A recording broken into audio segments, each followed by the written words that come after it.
What up, lifers? What up, lifers? What up, lifers? It's Dave Life. It's Dave Life. You're watching Dave Life After Dark, episode number 243. Dave Life After Dark, episode number 243. Living in boxes. Living in boxes.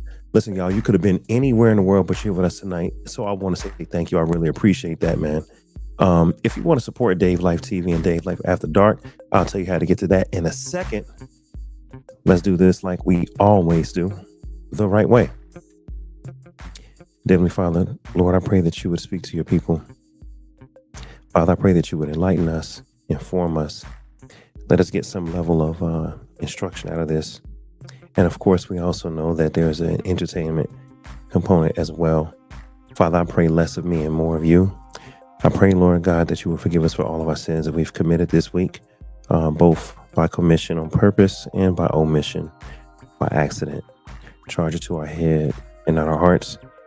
Wash and cleanse us in the blood of your Son, Jesus Christ, we pray. And we give you all the praise, glory, and honor. And we thank you for a wonderful show. And we thank you for increase and blessing. And we thank you that this is going to change lives. In Jesus' name we pray. Amen, amen, and amen. Let me see. What's going on, everybody? What's up, lifers? What is up, lifers, man? We in the building. We're in the building. We are in the building. It's Dave Life, and you're watching Dave Life After Dark, episode 243. Dave Life After Dark, episode number 243. Living in boxes. Living in boxes. Now, we're going to get into the topic tonight. But first, I got a few people, and we got some house cleaning and some stuff we got to do. So the first thing I want to do is I want to invite all the Instagrammers to come on over to the YouTube. Come on over to YouTube. Matter of fact, let me get them set up, man. I want y'all to come on over to YouTube. If you have never seen Dave Life After Dark, this is your favorite late night adult podcast for the grown and sexy, where we talk about life. We talk about situations. We talk about relationships. We talk about intimacy. We talk about the news and everything that's going on. So if you're on Instagram, I want you to come on over to YouTube. Doing this right now, live. Boom. All right. I set that up. All right, Instagram, come on over. Instagram, come on over. So I want you guys to know we are broadcasting simultaneously tonight on YouTube, on Facebook, and on Twitter. We live on YouTube, Facebook, and Twitter. And we're also live on Instagram. Instagram, come on over here to YouTube. All right, look, let me bring up some guest panelists, some of my people that always support and that really have my back, and I appreciate everybody. I see a few people in the building. Let me see. You know what? I think I should probably reach out to the people that are consistently here all the time. I see somebody. Somebody. She laughing because she wasn't here last week, so I'm coming to you last since she wasn't here last week. So you know what? I'm gonna go with ladies first. This young lady, she likes to shoot videos. She's a producer, and she does all types of stuff. And I really appreciate when she's on the show. Video lady Yvette, come on to the stage. What's up, Yvette? Hey, Dave, what's going on? How was your Thursday? You know what? Thursday was good. It's a long Thursday at work, but I'm so glad to be here tonight. I wanted to make sure I got here because I know that people are ready to talk. You know what I'm saying? So couldn't wait to see y'all smiling faces. How was your week?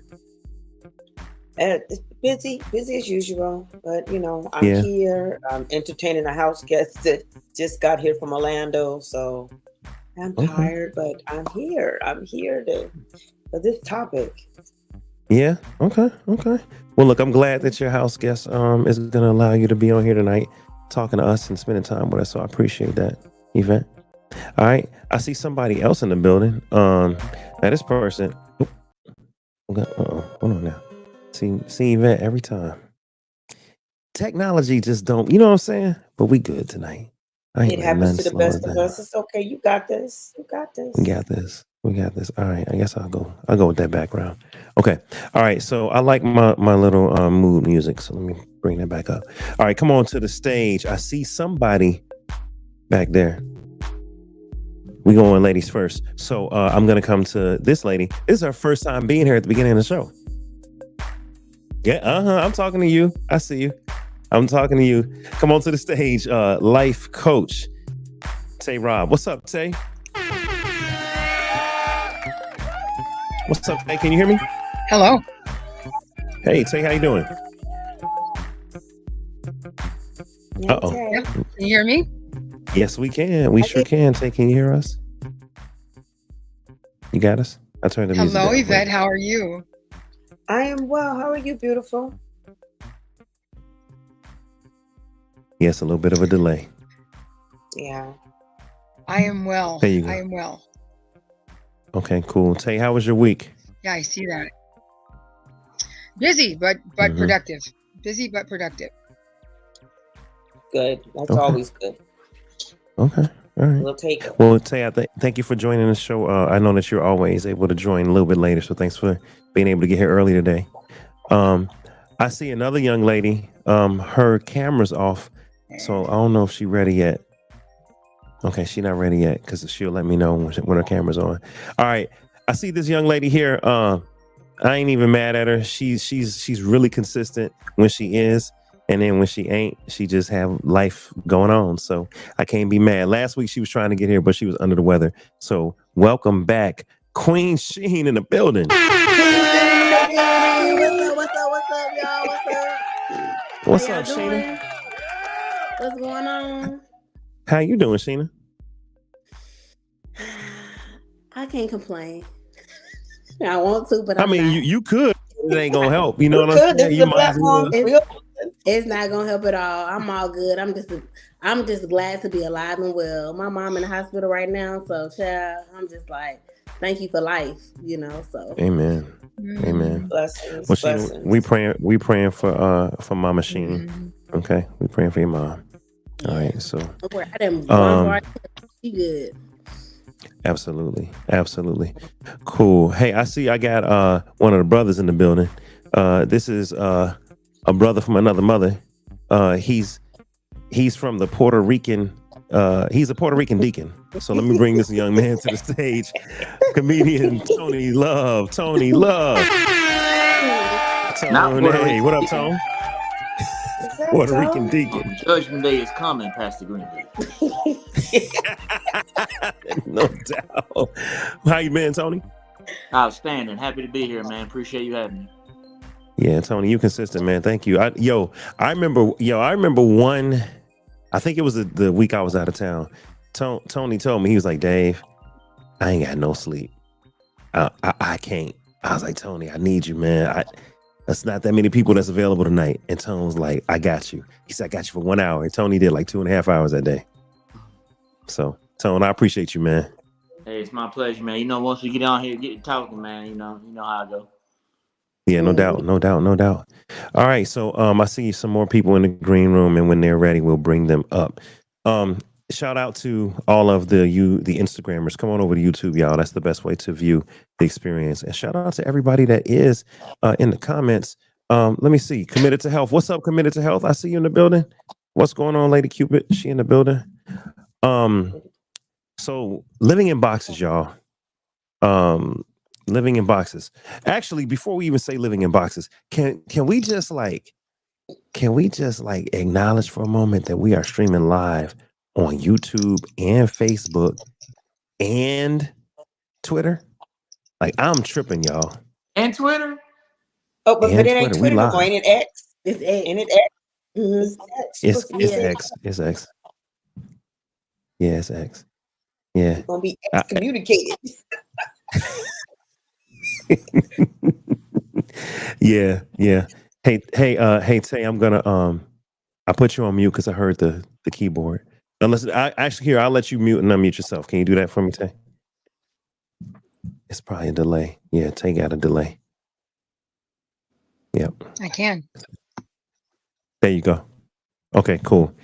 All right. So abundant blessings. I see Sexy Spirit TV in the building. Y'all come on over to YouTube, man. We are here. All right. So, you guys, it's a lot that we need to talk about here. All right. A lot that we got to talk about. Living in boxes. Before I even bring up a clip when I sent the message out and said, "Yo, the topic tonight is living in boxes," what came to mind? What came to mind? Living in boxes. People put you in a shell or they put you in a category and you just closed up. That's the first thing that I thought. Mm-hmm. Okay, closing up. Okay, anybody else? I thought about people who live under the bridge. I knew he was gonna go there. Under the bridge. In boxes. I was like, I have a double wide box. I don't know what you I knew he was going there. I knew he was going there.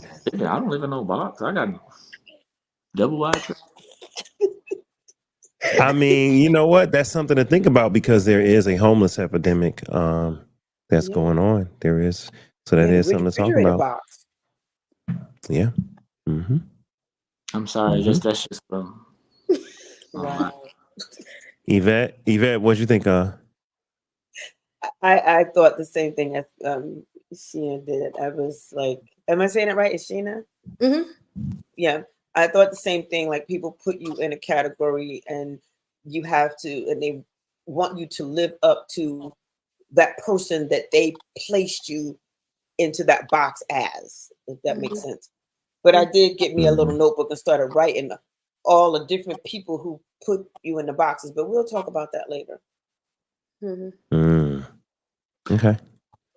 Tay, what did you think? I know Tay has a delay. Tay, if you do need to drop down and come back, you can do that. Can you hear us, Tay? Yeah, she's delaying. Hey, Tay. I thought about living in boxes. Living. It's a delay. It's about a 15-second delay, Tay. She must got AT&T. So come back. Okay, yeah, go ahead and drop down. I see someone else in the green room. Get that I see someone else. $5. Tony. Oh man. Okay, just give me a thumbs up when you're ready. I see my friend in the green room. Let me know when you're ready. Wait. Okay, you know what? Tony ready for you. I might as well. Okay, you know what? We just gonna hit the button. I don't know if you dressed. I'm not sure what's happening, but come on to the stage, Sophie. What's up, Sophie? Hey, Sophie, that girl. Hey, Sophie. Hello, everyone. Hey, Tony. What up, though? Tony said, What's "What up, going though?" on in the box? What up, though? The name of the episode is Living in Boxes. So when you heard that title, what did that mean to you, Sophie? Living in boxes. Well, I have a whole tiny house idea. So I was like, oh, we're talking about real estate. So I didn't know. I'm thinking about, that's what I was thinking. So I heard you all talking about, Tony said he got a double wide. I'm thinking, how can we make some money off of this double wide? So that's what I was thinking. The name of the trailer. The name of the trailer is Ass. So it's a double. I get it. She got a double wide. The trailer is double wide. Put on words. Yeah. Tony, you got to be ready for him. Tony, he stay with the jokes. You got to process. But listen, though, seriously, when I think about living in a box, to me, it's about people who only think in terms of their own experiences and their immediate environment, and not understanding that there's a whole world out there that you may not understand. Yeah. That's good. A whole world that you may not understand. Okay. Because you live in your own box. Yeah. So you could so you could live in your own box. Correct. Okay. Because people feel safe coming out that box. That's right. So is that box a mental, emotional? How would you describe that box? I think it's each individual. It's whatever limit is holding that person back from reaching their purpose. Fear. It's a box of fear. Okay. Okay. Tay, are you ready? So fear is give me a the thumbs up absence if you're of ready. love. So if fear is the absence of love, then absolutely they are Mentally, physically, emotionally, all that plays a part in it. So, Okay. I'm raising my hand because I want to, because I mentioned that I wrote some things and I put down. There's the family box, Mm-hmm. and then there's the your box.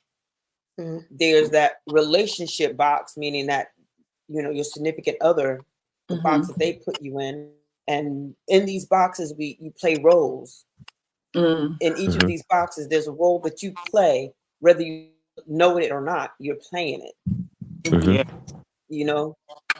So that's how I summed up the boxes. Because your Yes. family put you in a box. Like my family tend to see me as, I don't know why, but naive little Yvette. But Yvette is a grown woman, but I'm still seen as naive little Yvette.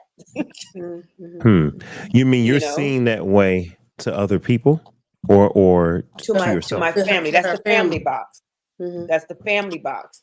Now, to other people, if you ask them who I am to them, it's another. It depends on how you see me. They trying to get in a whole nother box. I get it. Yeah, they would. That box too. Because then they be showing things that they ain't trying to see because they trying to get in the box with that thing. But not that one. I be dodging that box. I be dodging that box. Like what? I'll be like, wax on, wax off. But wax on, wax off. Yeah. Okay, wait. You're right. So I heard. Okay, so look, I heard mental box, right? Tony, you said we kind of put ourselves in a box. Absolutely. Right. Then I heard Yvette, the family box. Right? Family can put you in a box. And then Yvette, you was talking about some other box. Well, Tony brought it up, and I just kind of went along with it. But I was gonna, but like I said, don't put it on boxes. Me. At work, you're putting. Y'all talking about the box. We talking about the a box hot box. We talking about so that's the relationship box. That's that relationship, exactly. Because I did say relationship. Cookie box. Thank you. Oh, see, hold on. Where we at? See, Sophie gonna tell you the truth. Y'all talking about relationship. Y'all know good and well Tony wasn't talking about no dang on relationship. He's talking about the cookies. That's what we're talking about. When you go in Little that's a part of it. And they got it in a hot box and they say hot and ready. See, listen. Like Little Caesars. See, so this is important. Look. So Sheena put the box. We're gonna call that box the poom poom. The cookie box. You put the cookie box. You put the cookie box in yet another box called relationship box. That's what you just did, Sheena. Did y'all hear that? She did. But some people don't put the cookie box in the relationship box. They just have the cookie box out in the open. It's just a hot pocket, hot and ready. So that was the last on how you and we don't distinguish your boxes. Yeah, and we don't judge people that do that. You know what I'm saying? Like we don't. We're gonna let them share that box. You see what I'm saying? We're not gonna judge. Oh, it's gonna be community. It's gonna be community. No. Oh, God. Community box. Not community box. But we're not gonna slut shame here. We're gonna allow women to be free with their bodies. Pause. Hey, Tay. Do y'all remember the music? It was like when we had like box TVs, and it was called The Box. The box, yeah, the video music box. Okay, but they called it The Box. Yes.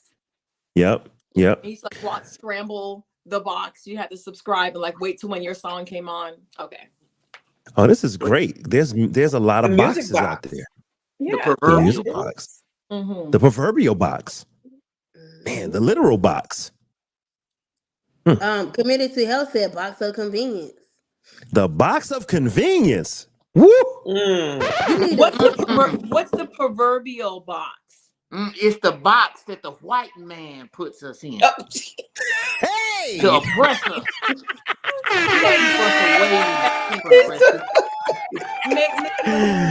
Tay Rob, you back with us, Tay.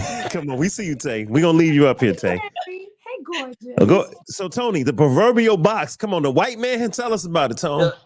The white man keeps us in a proverbial box to keep us down and oppressed, so our Wi-Fi box don't work and get on his internet and talk about it. Oh wow! Not the Puerto Rican educating me. Educated, I didn't know. I was like, what's the Come on. box? Hey, Tone, I got a question, man. Is Puerto Rican considered possible or portion black or African of a descent? where does that whole stem from? The whole Puerto Rican is, where does that come from, man?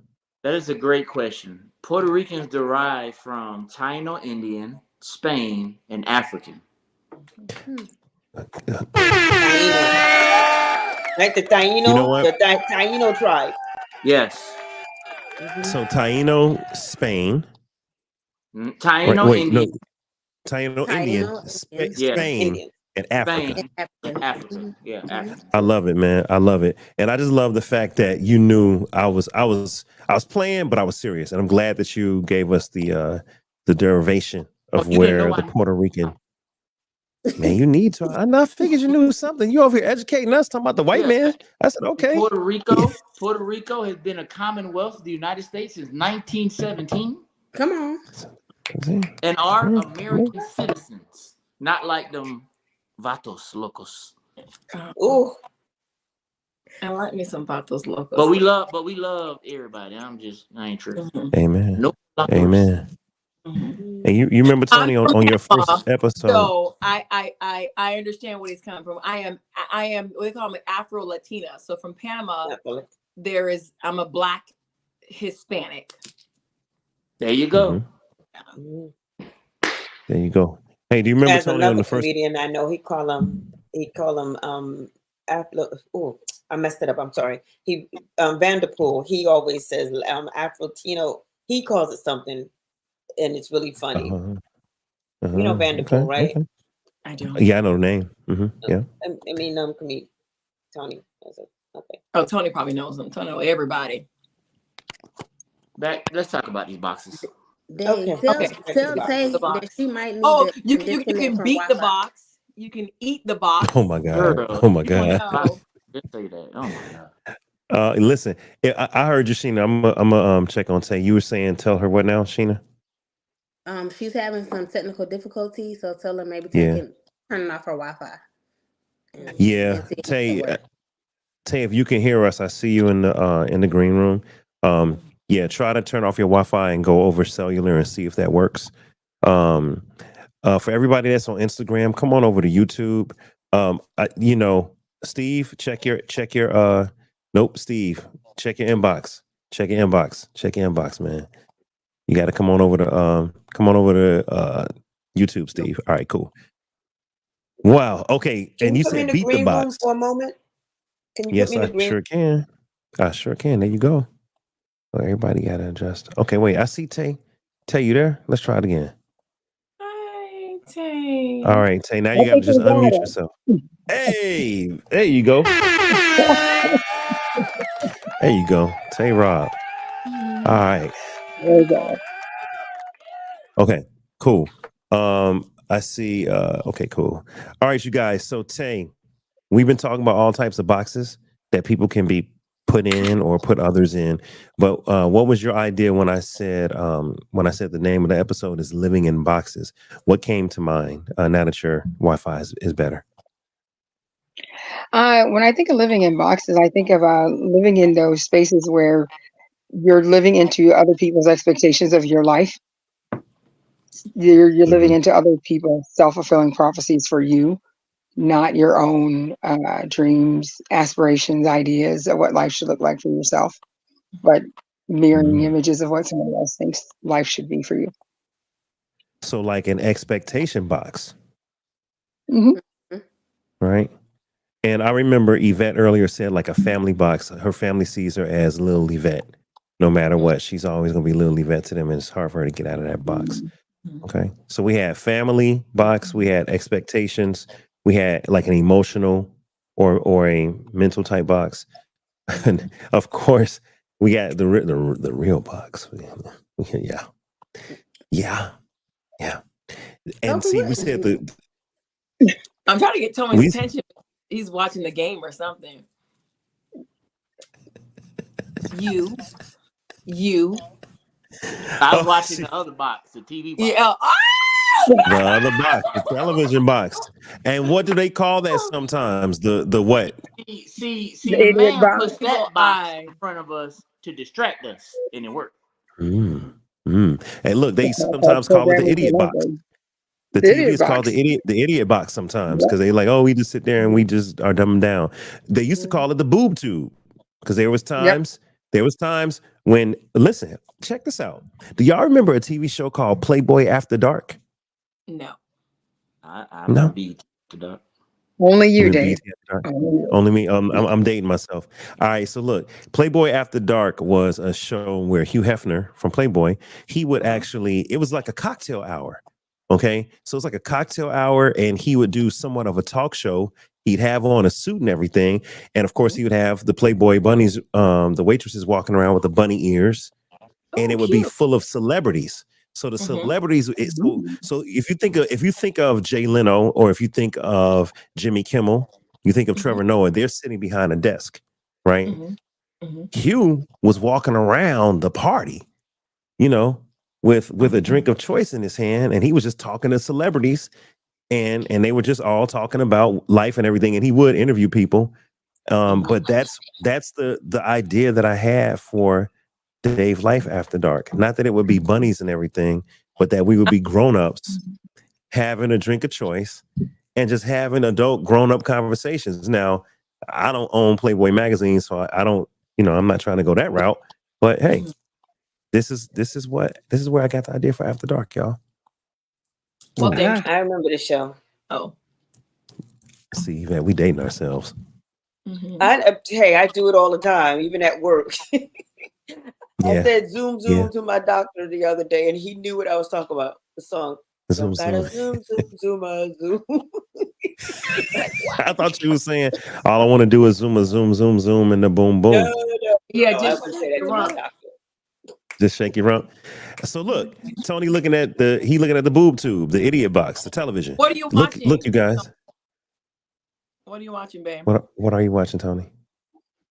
The Miami Heat Denver Nuggets game, but the Beyonce commercials on right now. So you're right. It is some boobs on tube. Oh, it is. Oh, it's boob tube. Who's winning? This is live Beyonce. TV. So we're getting He just action said from Beyonce the on the Miami Heat. screen. What are you talking about, girl? The Beyonce. commercial she did in Super Bowl. Yeah. Man. Go ahead, Dave. What you talking about?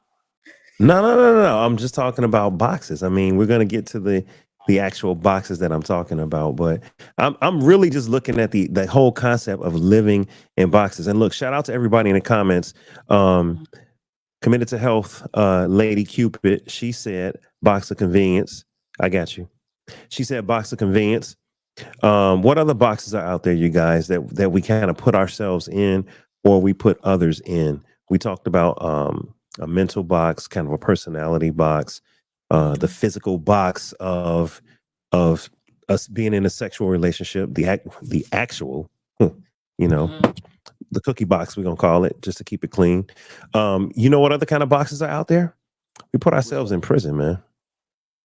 We put ourselves physically in prison by committing crimes. We put ourselves in mental prisons by doing things. Oh, hey baby, is she in the building? Hey babe, I see you. Destiny said box of fear. The Destiny box. There's a Destiny box. There's Come the on. box of Destiny. There's the lifer. Stop the Like press. the Come on. forever lifer. Yes. Yes. Yes. That's the Destiny box. Destiny box. Look. Yeah. Destiny box. And the thing is this. Look, not just finding your spouse, but truly finding your destiny, like truly finding your purpose. Right? We live in a bunch of different types of boxes. You know what I'm saying?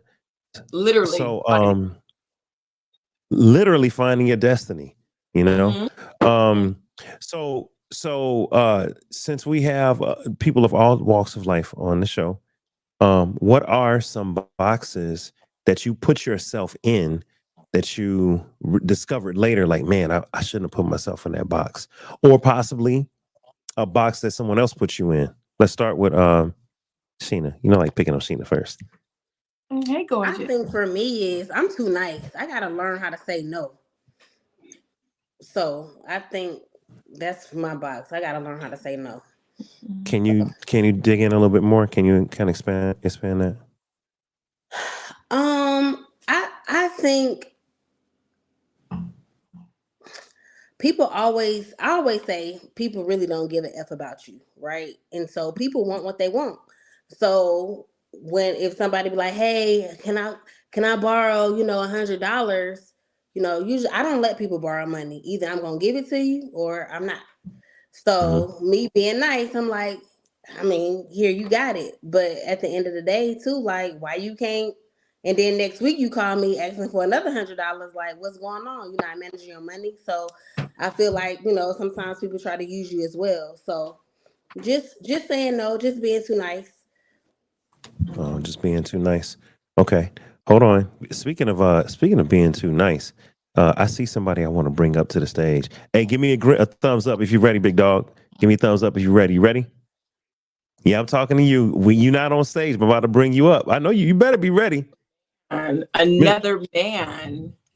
Tony, Come on to the stage. Hey, Steve Turner in the building. Steve, what up, man? Comedian Steve What's Turner. going on, people? How you doing today? We What's up, good, Steve. Steve? So, Man, Steve, do me a favor. Can you adjust your phone to landscape mode, and can you give us a little more light? All so you right, think do that. Do that. No, do that, and I'm gonna bring you back up. So, what I want you to do, Steve. So I think you can still hear me. Go to landscape mode, and then give me a little bit more light, big dog. Comedian Steve Turner in the building. All right, Yvette, let me know when you're ready to come back to the stage. Give me a thumbs up when you're ready, Yvette.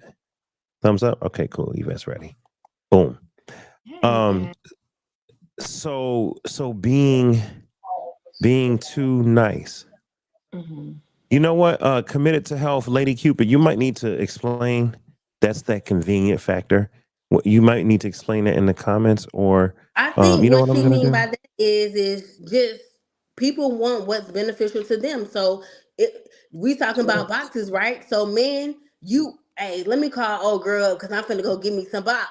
I'm finna go give me some Mm, cookies, and she like, okay, oh, let's do mm, it or whatever because it's convenient, right? Instead of her shutting it down, nah, they know who to go to. They know who's gonna say yeah. They know who's gonna say no. So, I mean, making yourself available. So when you start shutting it down and saying no, then they'll go to somebody else.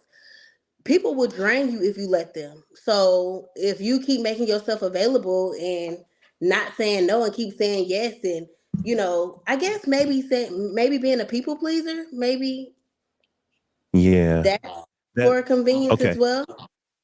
Okay. Yeah. Okay. All right, Steve, you ready, big dog? All right. There you go. What up, Steve? Welcome to the stage, comedian Steve Turner. What's up, man?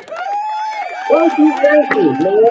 My grandmother just died again, and we're just finishing with the funeral.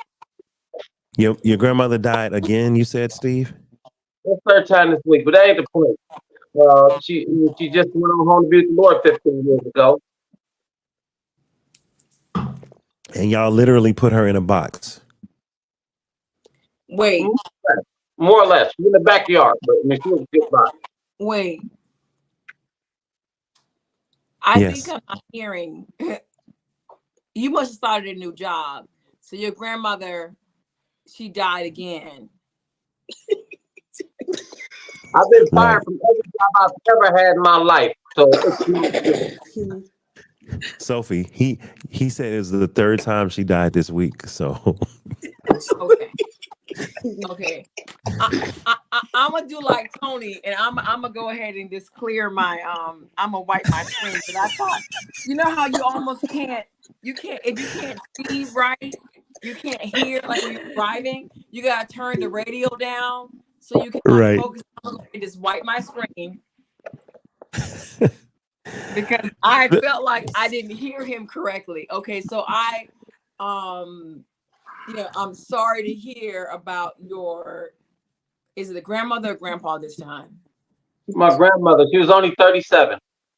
I can't.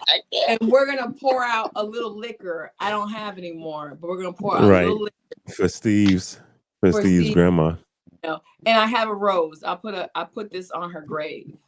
I'm sorry, Hey so sorry. Steve, one Okay, I'm one gonna bit sip of the tea. technical difficulty, Steve. Do you have AirPods that you can put in? What's the AirPod? Or like earbuds or head speakers, something you can put in the inner ear. Earphones.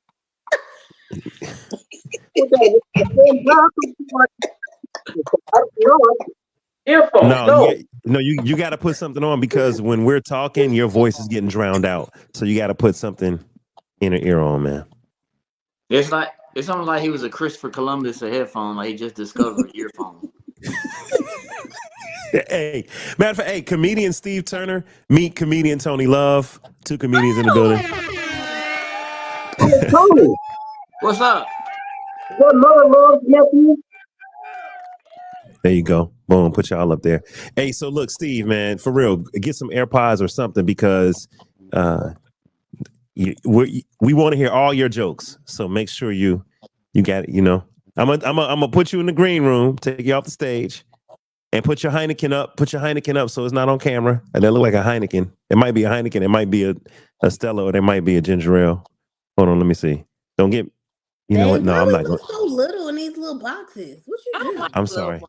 I'm sorry. Dave, you're putting us all in these little boxes. Yes, you're putting us literally in a box.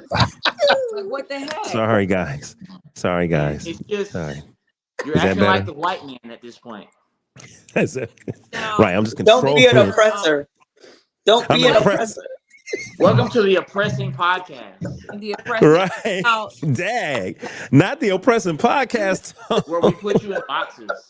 We put you in a box. You gotta wait until you called on to speak. Dang on it. Mr. man. Dave.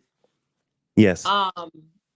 You said that we cannot drink on camera or vape or hookah, right? Okay. Well, let me give the real disclaimer. You can drink whatever you want on camera as long as if it's in a glass or a cup. What I don't want to see is the bottle. I don't want to see you pouring up because I don't want to get flagged for open alcohol. And, even though we probably could, because on Drink Champs, they be having liquor. But I'm not Nori in them. Pay them. We're not putting no brands on here until they pay us. Yes. There you go. Come on. Where's my... That part. I'm talking about. Tony is a serial entrepreneur. And he knows stuff. So that's why. He's entrepreneur-rican. Yeah. Next topic. This guy. All right, I'm gonna leave the jokes to the comedians. Fine. How about that? No. But yeah, if you have a like hookah or anything, just take a drag off camera and come back. That's all. I just don't want to see people with cigars and weed and cigarettes and all that stuff. All right? No, it's clearly nicotine. And Dave, I know you always get on me, but I have become addicted to these little things. And it has nicotine and they're bad for you. And I know you always get on me. And y'all need to I missed the prayer, but I heard it. So y'all need to pray for me because that's correct. I never heard that's not what she said. I never heard her say she likes little things, but okay. I have an oral fixation.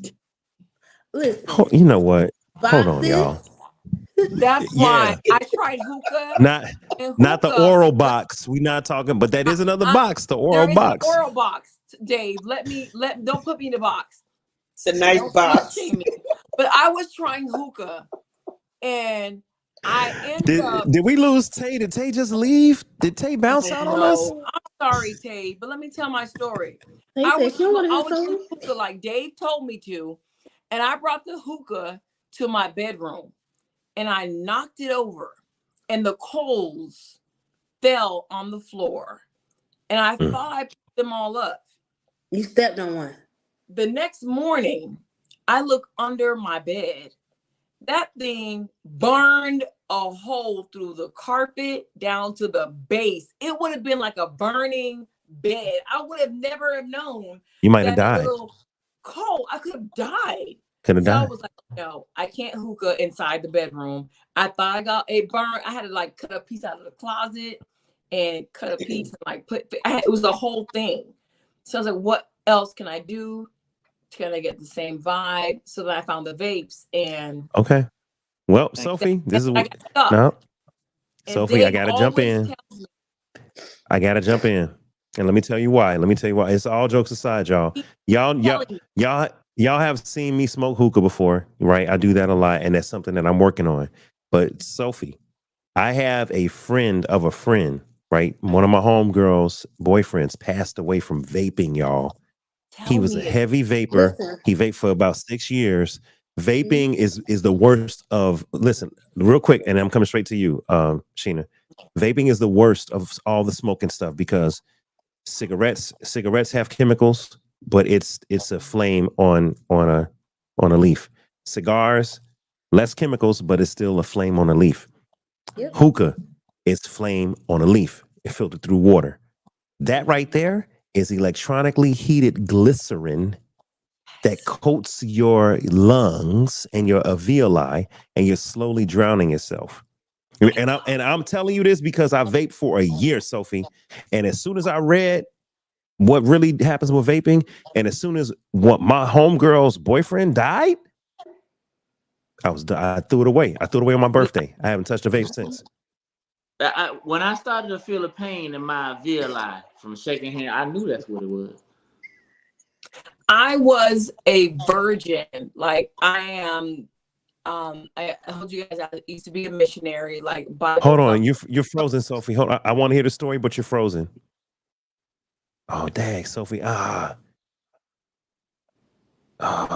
Sophie, you Bring freezing her up. down and pull her back up. Yeah.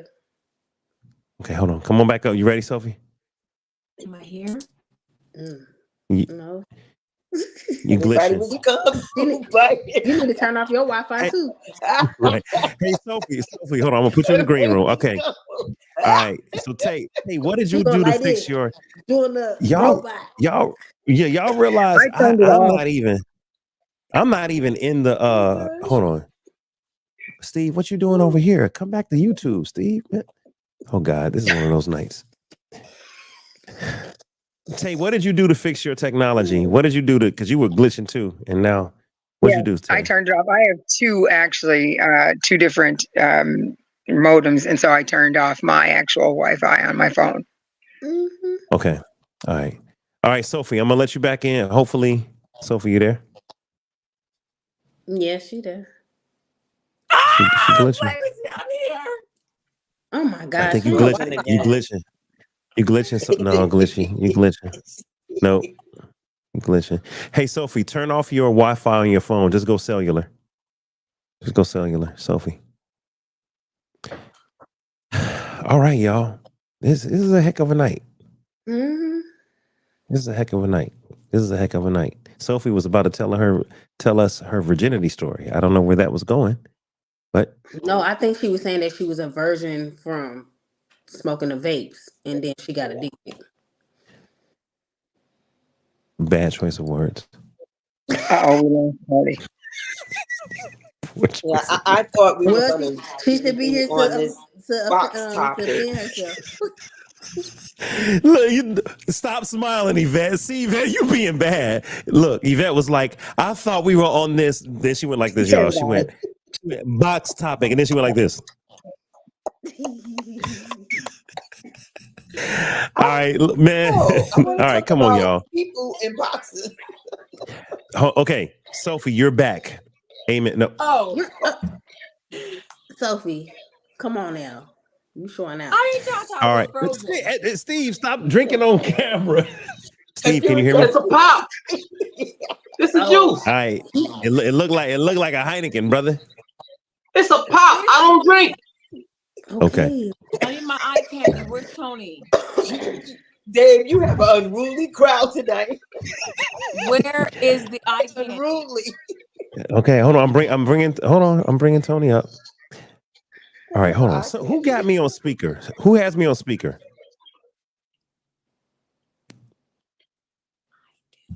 Hold on, ladies and gentlemen. Y'all give me a moment. Steve, stay there, Steve. Tay, don't go nowhere. Sheena, don't go nowhere. Don't go nowhere. Yvette, don't go nowhere. Sophie, I just said to Steve, do you have AirPods? Can you go get your AirPods, Sophie? Because I'm getting an echo. Hold on, say something, Sophie. I'll put it on mute. You know what? It ain't you. It's Steve. I know it's Steve. I didn't want to Hey, call Steve, him. say something. No, I Steve, don't say something. Say something, Steve. It is Steve. It ain't Check me. 1, 2. It's Steve. Oh, it I mean, is. We echoing off the brick wall. You got to put on AirPods, Steve. Yeah, I didn't want to snitch on him, but I think it's Steve. It's Steve. And look, and you two, hold on, I'm gonna say this. Sophie, relax. Everybody know you got a crush on Tone. Sophie, I need you to behave. I need you to relax. Tony's about business. He has his business face on. Okay? It's Let's let Tony exactly. let's You let don't know. Tony he got For a all you poker know, I face think on. Let's weekend. what you say? Oh, are we on live? I was kidding. What did she say? You know. What did she say? I'm just, hi guys. Hi, Ram. Nah, it's good. I Nobody else told is you up, to right? join the live tonight too, Mom. What did she say? You know what? I don't know. Just right here. Hey, you hear Sophie. I guess I can, Tony. I can hear all of y'all. I can both of y'all. I thought I was in the green room. No. Sophie, I'm putting you in the green room right now. Hey, give me a moment. I'm just gonna reset the room, all right, Tony?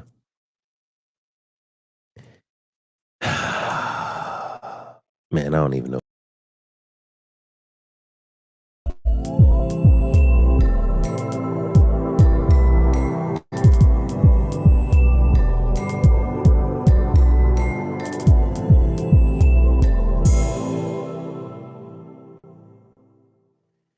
Oh man, this is just. Hey y'all, it's Dave Life. It's Dave Life. You're watching Dave Life After Dark. Get the volume right. There you go. Watching Dave Life After Dark. This is episode number 243. Dave Life After Dark, episode number 243. The boxes we live in. The boxes we live in. The boxes we live in, man. I appreciate everybody. You could have been anywhere in the world, but you're with us tonight. So I want to say thank you. And I really appreciate you, man. We got some nice, beautiful people in the room tonight, man. We're going to bring everybody up so we can come on back and keep talking. I do appreciate everybody. I need everybody to just, we focus, y'all. All right, so I see Queen Sheen. Come on back, Queen Sheen. Come on back, Yvette. Come on back, Sophie. Come on back, Tony. Come on back, Tay Rob. Okay. All right, y'all. Steve, as soon as you get back, Sophie, we're live. As soon as you get back, Steve, hit the button. I got you, man. All right, y'all. So we're talking about boxes. We're talking about boxes, and there's many different types of boxes. Shout out to all the lifers that are in the building. What's up, Kenny Kincaid? Kenny Kincaid is in the building. Kendra Roberson. What's up, Kendra? We're talking about boxes, y'all. We're talking about boxes. And the boxes that we live in and the boxes that we put ourselves in. Okay. That's what we're talking about tonight. I'm going to play a clip because there are some boxes that women are put in, and there's some boxes that men are put in. And I think that let's start with the ladies, since we have a majority of ladies on tonight.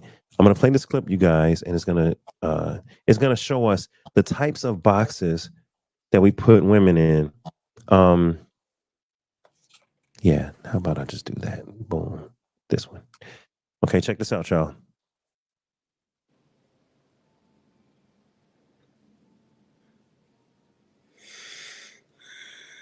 Hold up. I was almost there. Somebody's yawning. This is like a box of breath. Okay, there it is. Mm-hmm. There you go. Okay.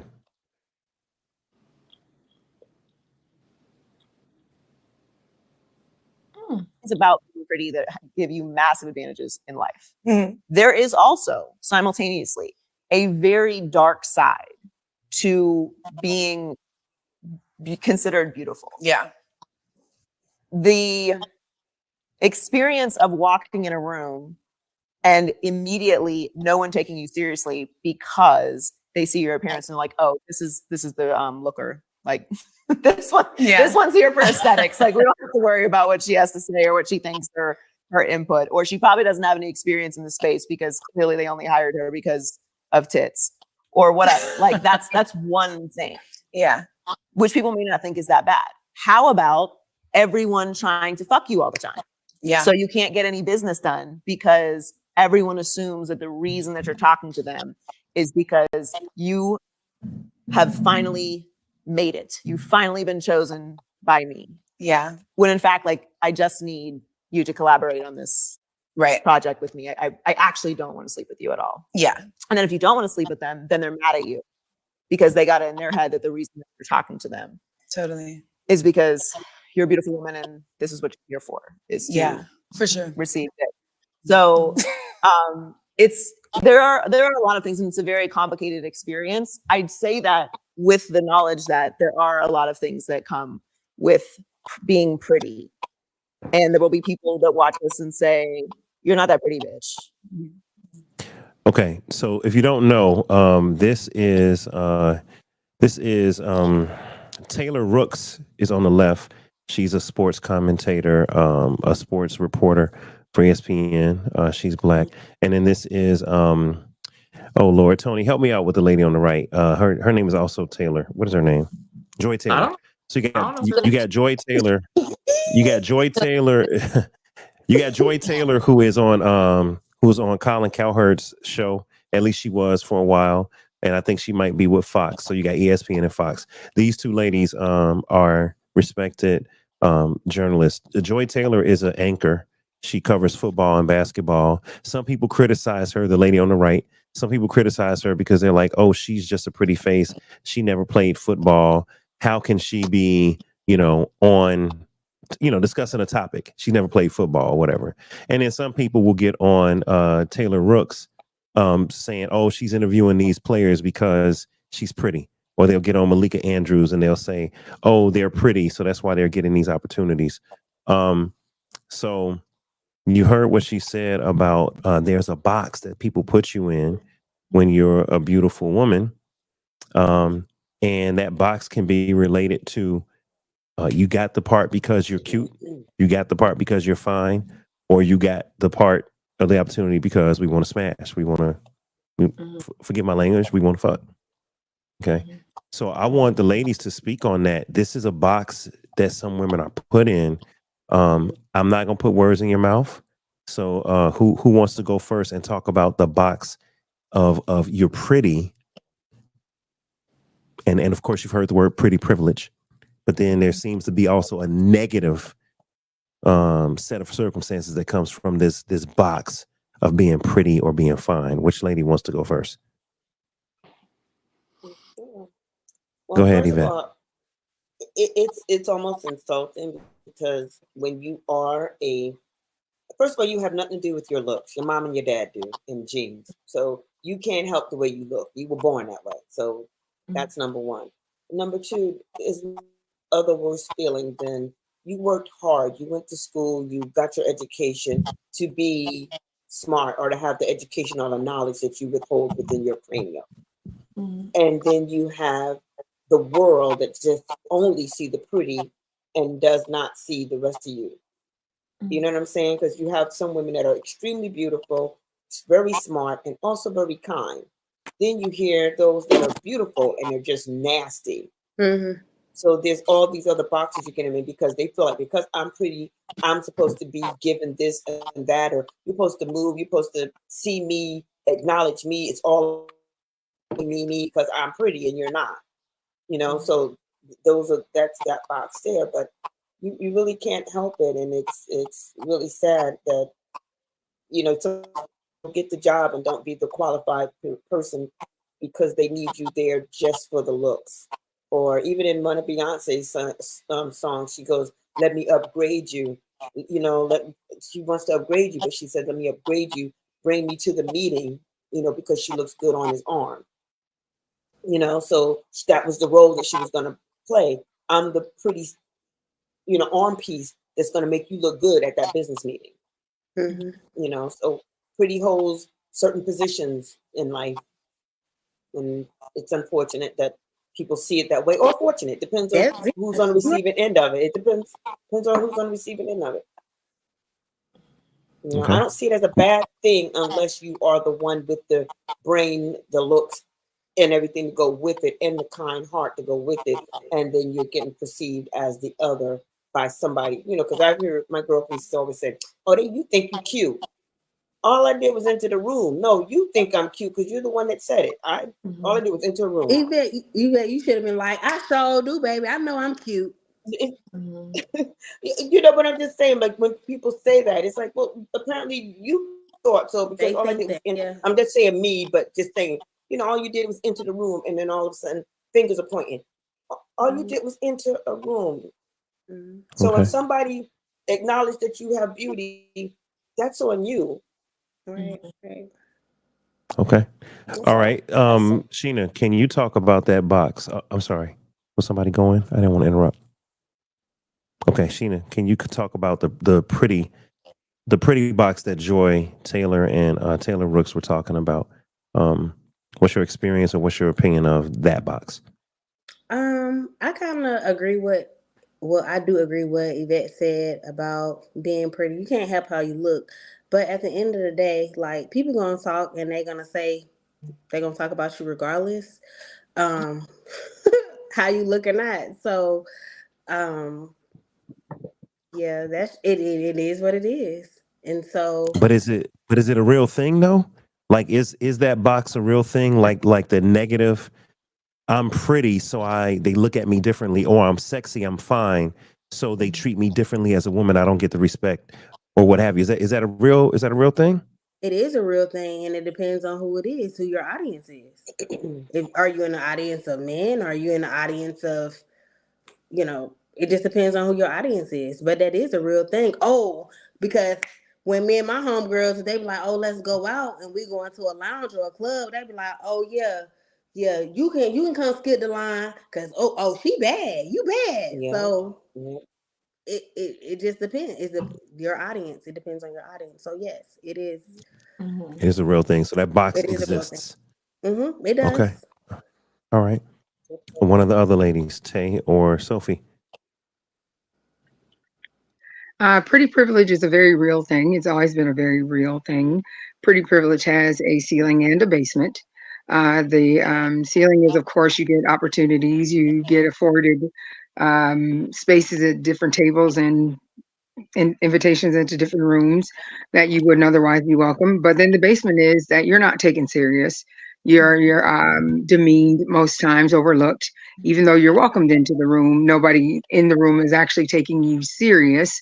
Or it depends on, again, like she said, your audience. If it's men, then men have this ideology that, well, you're here, you're beautiful, but it's all sexualized.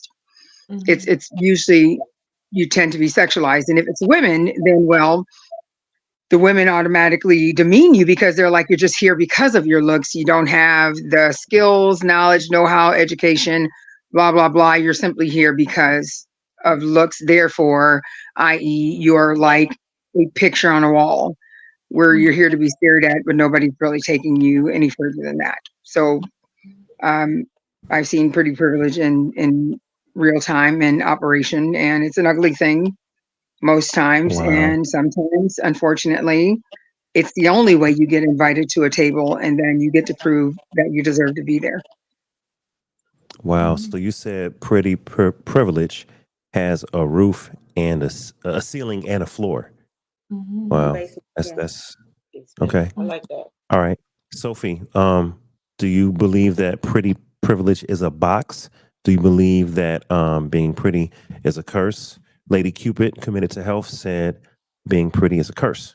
So do you agree with what Joy Rooks and Joy Taylor were saying? I agree because I'm actually in therapy because of I've had in my lifetime. And I also wanted to say that I'm grateful, not to say that the other people that you have on your panel are unattractive women, but I feel like our panel today are women that are very attractive in their own right. And we, have the, I don't want to say authority, y'all can correct me on my words, to speak on these things. And it kind And of, authority. some people think in their mind they're pretty and you're actually you're probably like an 8, but I feel like for me, I'm 45 years old, 165 pounds, I am 5'9", I dress well, I have natural hair, this is not mine, right? It But is yours. You bought it anyway. Keep going. it's an issue, so when I'm in directors roles or management roles, it is a thing where I'm just called into a meeting and I'm kind of like, well, why am I here? Just go ahead and sit. Just go ahead and just take notes and just sit. And once I realize that, hey, I'm just here so y'all can sign the deal, you know? I'm like, or when I'm fired, I've been fired so many times. And I was just telling a friend of mine on how I had a government contract. I was really excited about it. And it was obvious because I met, I don't know. I gotta think of another. Let's say if I met like the president of the company, and me and the president of the company became immediately, we just gelled. Whether it's because of my personality or how I appeared, you start experiencing like backlash because they're trying to figure out, well, is she here because of her boobs? Is she here because she's pretty? And all these things, and you begin to shrink. So that's the basement, you know. Even when I've had situations where I'm not working. I've had friends and family say, well, I'm divorced. Well, why did he divorce you? You're pretty. You know, how are you fired? You're so gorgeous, you know? And it's like, it's actually a lot harder than you think because you have to work 10 times harder to show that I'm not only attractive, but I'm articulate. I do have a degree. I do have a seat at this table. So in some instances, which I haven't, and I try not to go there on being the itch with a B. I'm a personable person because really deep down inside, I don't see myself how you see yourself. And I think Auntie Yvette was saying that it's my genetics. Both of my parents, when I was in high school, they thought my dad was my boyfriend. Thought my mom was my sister. Me and my mom wore the same clothes. Like everybody is Coca-Cola bottle. You know, everyone is very attractive, strong jaw lines, very 6'4", you know, whatever. And I have nothing to do with that. So when I'm coming into the room, I've got my degree, I've got my certifications, and I'm here and I'm like, hey, I'm here and I'm being myself. When you're just ostracized or to the extent of being fired, it took a toll on me. And like, this is real for me because it happened to me like last year that I went into a slump and I began to shrink myself. And I was in therapy for that, like amongst other things. And I'm like, no, like you have to make sure that you're the SMED, that you are confident, that you write down your beliefs and that you stick to them and that you are unwavering. You know, with that, you stay focused, you know, because beauty is fleeting. You know, anything. I was in a car accident last year. I was hit by a drunk driver. That could have torn up my face. It could have torn up my body, my back and everything. I kind of have a little bit of a, you know, neurological damage, but still a lot of things could have happened. So whatever you have inside your education, your empathy, your countenance, your mentality, those things can never be taken from you. And Absolutely. You just have to get to a point. I know my 2 months is almost up. To a point where you just kind of have it in your mind and have to really learn. And like I said, I'm in therapy on how to block it out and just stay focused on the goal, get my bag, and don't let anybody make me feel insecure or that I don't have a seat at the table. I'm here not because I got a pretty face or you think I'm cute or big boobs or slim waistline. I'm here because I am supposed to be here. Yeah. I build tables. I cut the tree down. Right. I want to respond to go ahead, Yvette. Go ahead, Yvette. Sophie, I just want to say, first of all, do not by any means allow anyone to put out your light. All right? Because that light was given to you by the Almighty. That is your light. Okay? And like you just mentioned, all that knowledge you have up here, all those degrees, you put that work in. That's yours. Can't nobody take that either. So you got your light and you got your God-given gift and education and knowledge. Don't let nobody take that because people will. And now that you, like you just said, you're over 40, turning 40 is the most liberating. I'm 45. I know, but I'm just saying, but once you reach that 40, because like you said, you're still trying to figure out, you're trying to be that chameleon for what people think you're supposed to be. Up until you hit 40, you be like, you know what? None of y'all are paying my bills. None of y'all are taking care of me. Matter of fact, y'all don't even matter. Like, why am I giving y'all all of this energy? Why am I letting y'all rent all this space in my head? Mm-hmm. So at some point, you got to just give it back. Say, all that, those are your issues. Mm-hmm. I will not allow your issue to become my issue. Mm-hmm. And when you do that, you'll be fine. Like, for real. And I know it's hard, but walk in your light because you got it. You're funny. Amen. You are beautiful. And you matter. Sister girl. All right. That's it. Thank you. Go Thank ahead, you. Tay. I see Tay got a comment. Go ahead, Tay. Well, I think she said something very powerful, and I think it's a very real phenomenon when you're dealing with women who are attractive, who go into different spaces where that becomes the focal point. You are, to a degree, required to, if you want to fit in and be accepted in those spaces, you're required to shrink. You're required to assimilate to a degree, and I don't usually have that issue unless I'm dealing, unfortunately, with my own women. When I'm in a professional setting with Black women, that tends to be my largest issue. It's always been one of my largest issues whenever I've been in professional spaces with our own kind of women. That becomes a large, predominantly very, very, very focused issue. And you to a degree, and I tend to be a bit boisterous. My dad raised us that way, to use our voice to articulate, to communicate. And when you are, to a degree, attractive, and that's not by your standard, and that's the funny part, it's not your own standard. You're not the person going in saying, I'm pretty, I'm attractive, this is what I think. This is what's being assigned to you by other people in this space, but you're the person being penalized for it because it's someone else's, or a group of individuals' assessment of you. And Sophie, you're a beautiful human being, and it's not just the attractiveness. See, the one thing I had to learn, because I'm 50, and the one thing I had to learn in my 50 years of life navigating this particular thing is that it's not just the attractiveness, it is the intelligence, it's the heart, it's the compassion, it's the being able to confidently show up in spaces and look a particular way. So it's not just looks, it's the whole of the package and how it comes together. And so for me, I stopped apologizing. And that's only recent. That's only been since I hit my 40s. I turned 50, and now 50 is like gloriously liberating because I can give a damn what you think. But I'm thankful because it isn't just external beauty that makes me who I am. It's the fact that what I've done with my life has put me in the space to be of help to others. I am a servant. I enjoy being a servant. I love the fact that love is one of my gifts. I love that giving cheerfully is one of my gifts.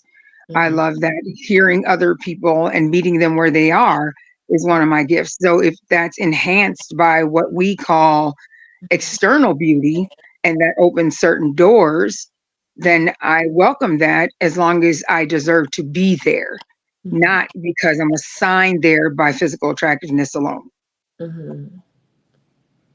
Okay. No, this is all really good conversation. I did think that it's really important for us to acknowledge that, you know, that there are ladies that get penalized for being pretty. You know, there are ladies that get penalized for also being fine. So, you know, if we just say pretty from the face up, like your face card, but there are some women that get penalized for just having a bodacious body, and it's natural. You know, like I saw one school teacher think she got in trouble, you know, because she was really, really curvaceous. And I'll be honest, I don't know if it was natural. I don't know if she had surgery, but she was covered up. But because she was so curvaceous, you know, she kind of had to like cover up even more. And it just, you know, and it's like in one hand, we want women to be gorgeous and beautiful and sexy. But on the other hand, we don't want to take away from their life by just reducing them to being pretty or beautiful or sexy. You know, it's a bit of a conundrum, because I also could imagine, and ladies, please speak to this, the positive side of, now we're talking about boxes. Remember, we're talking about the boxes we live in. For those that don't know, welcome to Dave Life After Dark, episode 243. And we are discussing living in boxes, the boxes that we live in. Right? Tone thought we meant homeless people. We didn't mean homeless people, Tone. Baby, But we both a bridge. If you homeless, Tony, we would bunk up under a bridge with Tony Love. So there's another box. And the equivalent of a woman being seen as pretty and as being it's all about her body and all of that. I'm talking about boxes that people can put in. There's a box for men, and we're gonna get to that too, because men are put in a box. So Tony, me and you gonna have our turn to discuss this. It's coming up. But let's talk about the positive aspects of the pretty box. Now, some people call it pretty privilege. Let's talk about what does. And I want all the ladies on here to be honest, because don't some women use their beauty to their advantage? And look, it don't have to be malicious, y'all. It could just be a flip of a hair, or just doing whatever whatever extra to use. It could be one of them things, right? I'm serious. Even that could get a woman out of a ticket. If I may give an example, there was a perfect example that I seen that happened today. If y'all are keeping up with the Fannie Willis Fulton County case, and the relationship between her and Nathan Wade, and the way the information came out was because of Nathan Wade's attorney spilling the information to another female attorney who was attractive. And essentially what it was is, he said he was trying to get in good with her, and he spilled information about Fannie Willis and Nathan Wade's relationship that he knew because he was Nathan Wade's divorce attorney. So he divulged information that he should not have, and basically lose his attorney license, because he was basically trying to get with this beautiful, attractive attorney who was on Trump's side, and he thought he was going to get him some. But she used that against him, and now he's on the stand having to testify. That, did you not tell me that their relationship started in two? He's like, no, I ain't say that. I speculated. So you didn't tell me when you was trying to get this cootie cat that they had started. I just want to go home. So that was an example of that woman using her beauty and her intelligence to, I would even say, manipulate that man, basically utilize his weaknesses of a beautiful woman to get information that she needed so that she can win that case for Donald Trump. That's really not going to put her on the map if they end up winning that case. Yeah. So that's an example of pretty privilege in the workplace, where you can use that prettiness to leverage. You can leverage that prettiness to influence men to get what you want. So this is the case right here. It sure is. So he was trying. So the brother on the left, Nathan Wade, he was trying to get some kitty cat from a different. No. From Nathan a different Wade attorney. is a brother. No. Nathan Wade is a brother in the middle. Okay. He brother in the middle. And the girl on the right, that's the Fulton County District Attorney. But it's a white woman that the man was trying to get with on the left. The dude on the left was Nathan Wade's divorce attorney. Right there. The man on the left was Nathan Wade's divorce attorney, and Nathan Wade was in the middle of divorce with his wife, but apparently he was messing with Fannie Willis, and that's why he divorced his wife. But nobody knew that until he divulged that information in the middle of a Trump case. And both Nathan Wade and Fannie Willis are prosecuting the Trump case in Fulton County. Yeah. So it's alleged that she hired him, gave him $650K, and got kickbacks from it because of their relationship. And so that's why the Trump case should be dismissed.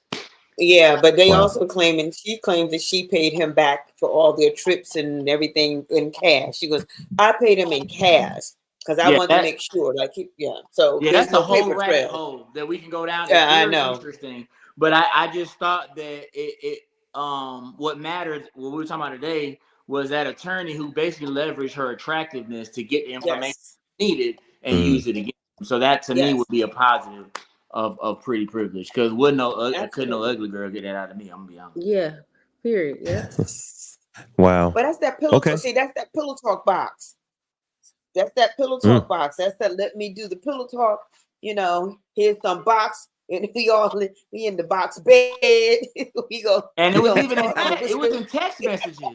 He was like, "Oh, they met in 2019 at the conference," but then in trial, he testified. He said, "Well, I don't know when they met." And she was like, "Wait a minute," all because it's not being said, but you already know he was really trying to knock her down because she's an attractive, I guess you could say, an attractive white woman. I mean, I don't like white And women. that happens too. Yes, that happens a Yeah. lot too. It's like, okay, wait a minute. She's not only smart, but she's really attractive. We do not want this black attractive woman. So we need to definitely, find some kind of leverage on her to get her out of here. Welcome back, And then Sophie. tarnish her reputation at the same time. See, that's the thing that I hate about when people do that. People still got to eat and live, and you are tarnishing people's livelihood for the way that they live, eat, take care of their families over some bull, and I don't like that. Yep. Yep. I have to say something. I know we're Yes. live, but I was in court last week. Why and you whisper? I met the guy. Like I met the DA. And I was talking to him. The DA is Fannie Willis. What Wait, one of these guys? You met one of these guys? The first one. Okay. Okay, so I met him. He was wearing the same suit, by the way. He wore it last week. Okay. You can like wear the same outfit. And Men do that. Women don't. Men wear the same outfit. They might even. Yeah. So I was there, and I had a little case, ticket or something like that. And why are you whispering? Like, no, because it's a secret. It was pretty privileged. I know. Like the kids must just went to sleep. They did. Well, at least the pretty privileged thing. So I was there, and everybody was so nice, because I'm in trouble, So I was dressed very nicely. They thought that I was an attorney, I'm texting my lawyer, and he's like, "Yeah, I'm over here against the wall." And I'm like, "Yeah, I just walked in. I'm in a trench coat." And he was like, "Yeah, I saw you." And I was like, "Oh, you see me?" Emoji, big eyes.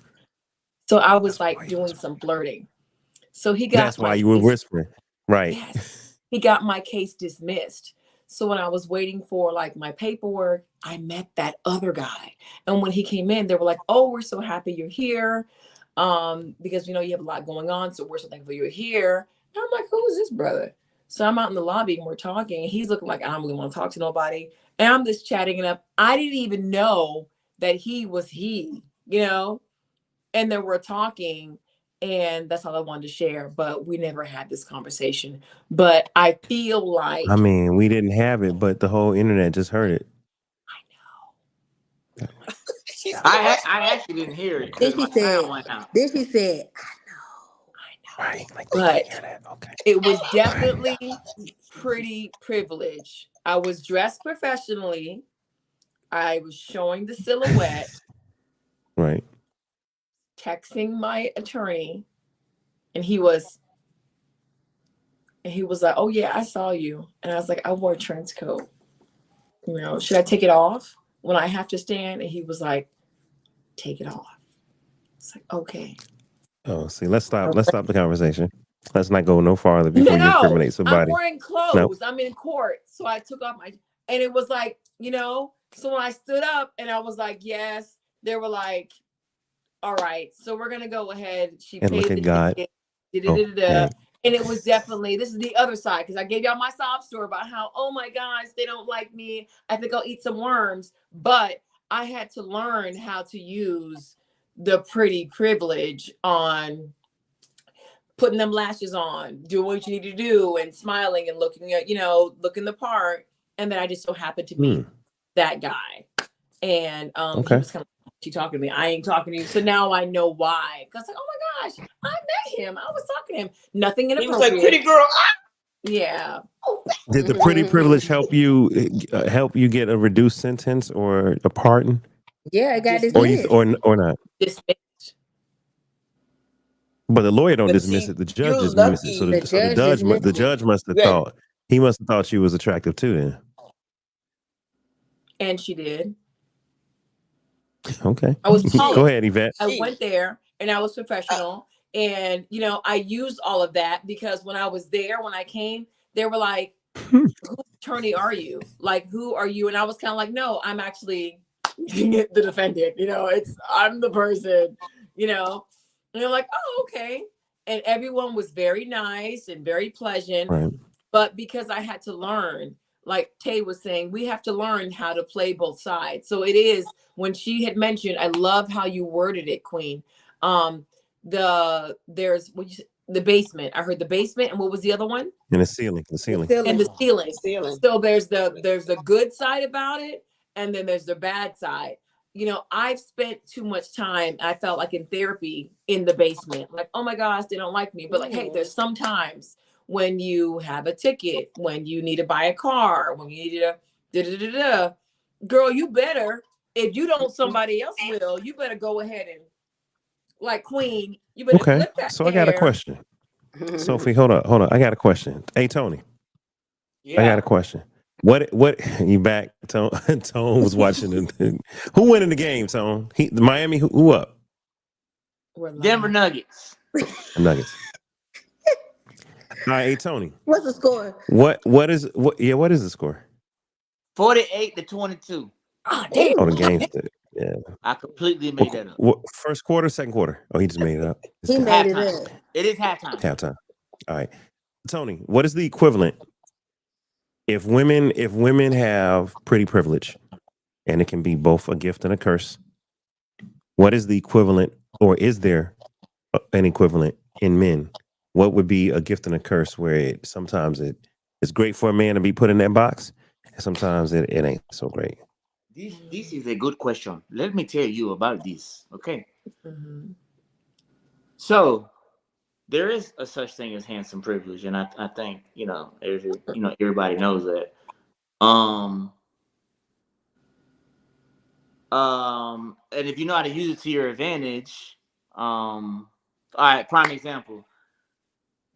If a girl finds you attractive, and y'all may or may not agree with this, all right, but this is what it is. If a girl finds you attractive, a man does not have to do as much. Now, I'm not saying that he shouldn't do as much, but he don't have to do as much. So I'll give you a prime example. How many attractive men in prison got women who they'll do anything for them? Mm-hmm. So that's an example of like Prison Bay, the light skinned dude with the blue eyes. Handsome privilege or attractive privilege. A dude that I used to say handsome hookup. He ain't got to do. Matter of fact, he can't do nothing because he in prison. Right. But some of the most beautiful women are right with these dudes, and no hate to them, no. But that's just an example of the more attractive you are, the less you really have to do. You see what I'm saying? Like the more they'll tolerate, and that's really on both sides. The more the bigger that booty, the more we'll take. You see what I'm saying? But if you not, so your patience is proportional to the perimeter of the booty.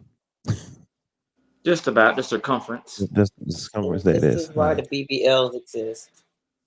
So I don't know. Okay, Tone. I would add to that. It's not just the circumference.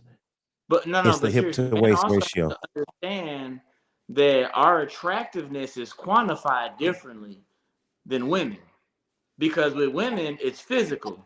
With men, women find things attractive that are not physical as well as physical. Mm-hmm. So you don't.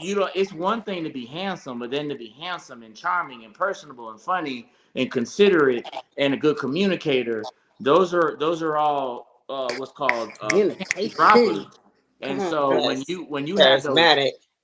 charismatic, right? When you have those panty dropping qualities, then you tend to get more privilege. Drop.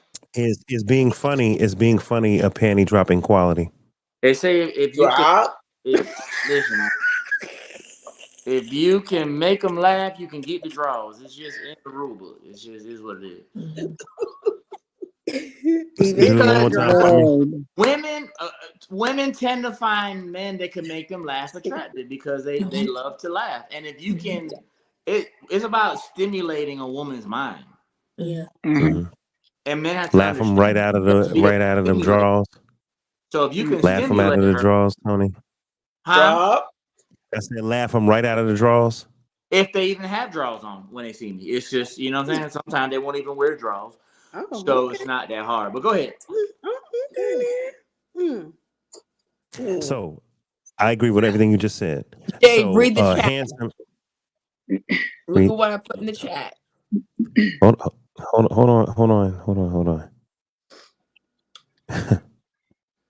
You want me to read it out loud?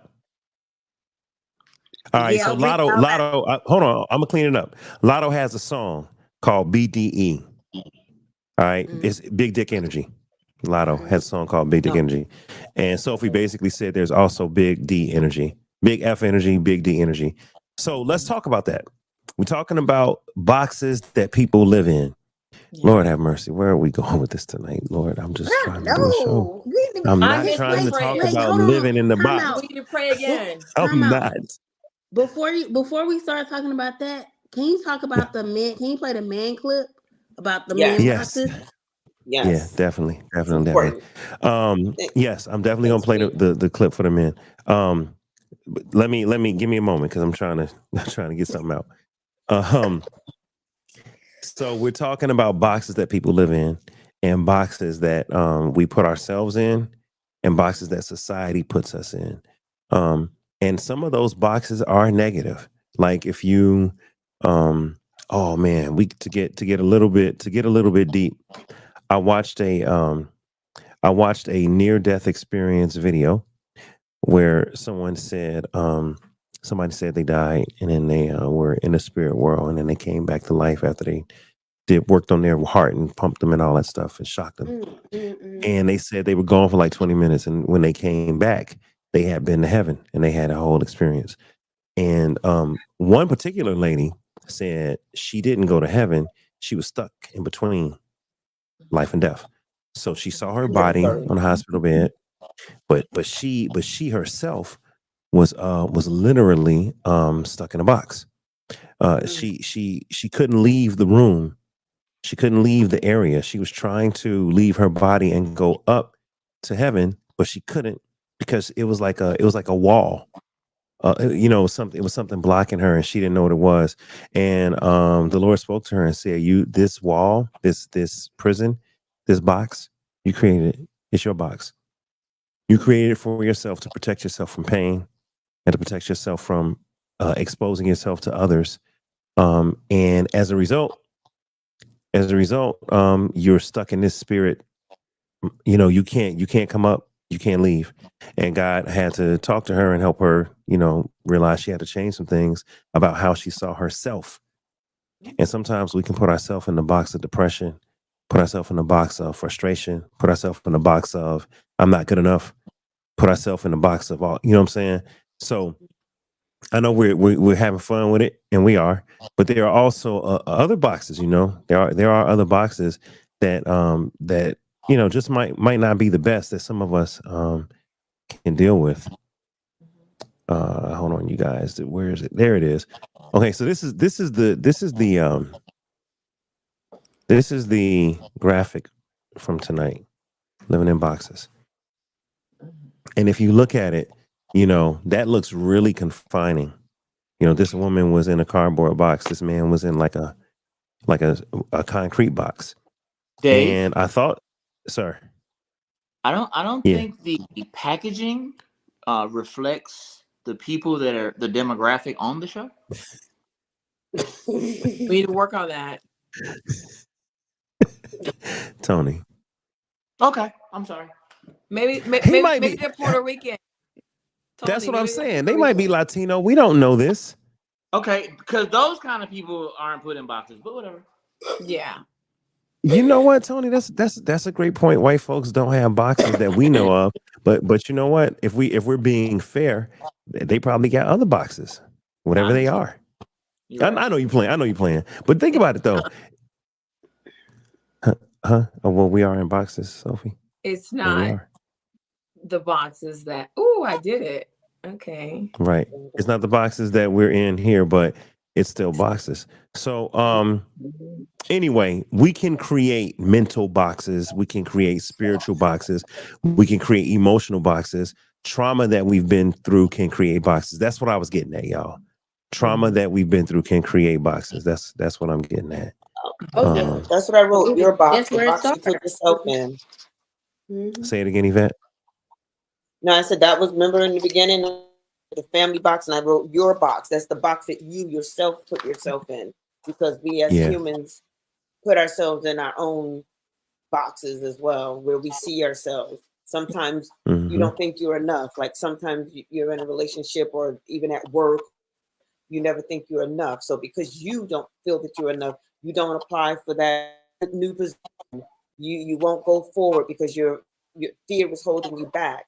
In that relationship, the next step, or you won't speak out when things are being done wrong to you. Even at work, you can use that same analogy, because you have put yourself in a box. You don't see yourself. And jealousy and envy all comes from that, stem from that place of placing yourself in a box of I'm not enough. And when you feel that you're not enough, that's what you do to yourself, and it's called self-sabotaging. So you self-sabotage yourself throughout life. Settle. Yep. But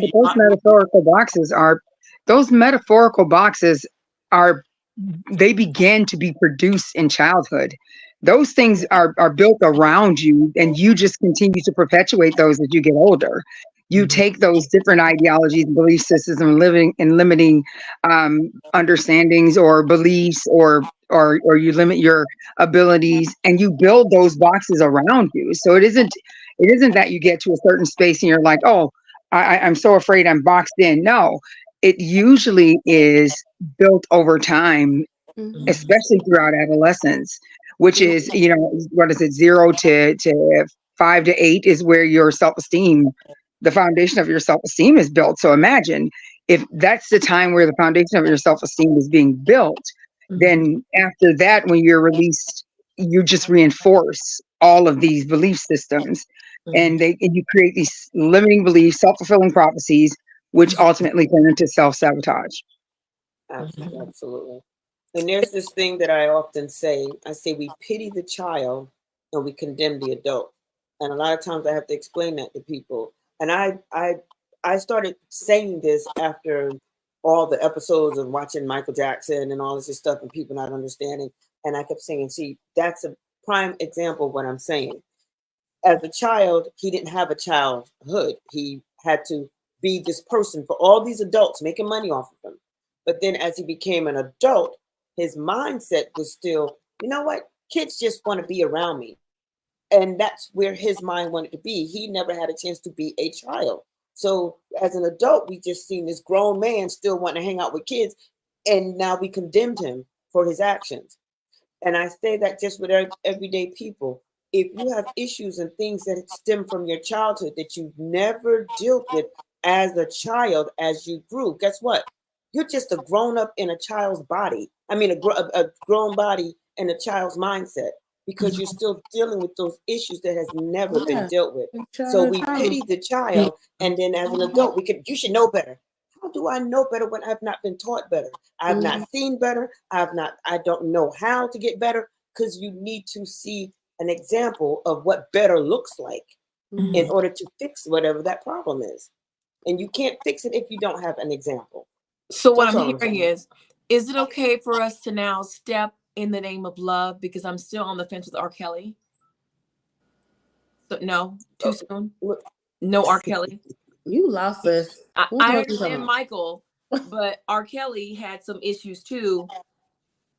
No, we not stepping. Well, the reason why, because in that instance, because I don't know all of R. Kelly's story, and you're right, he did, just like Tyler Perry had his issues too. My thing is Elvis. also have to see how it affected the people around him as well. So I don't, with R. Kelly, it doesn't just stem from him. It also stemmed from all the yes people around him. Nobody stopped him when they witnessed all of his stuff. Just like if you want to talk about our past president, I don't even blame him for all of his actions. I blame all the yes men and yes women around them, because sometimes they could be the problem too. I mean, that's just my opinion. Hey, Enablers. I want to get back Codependency to on the I want money. to switch back. The enablers, yeah. I want to switch back to the men for one moment. But Tay, you brought up something also too I want to touch upon, which is we create these boxes and these self images and the self-esteem issues as children based on things that we've gone through.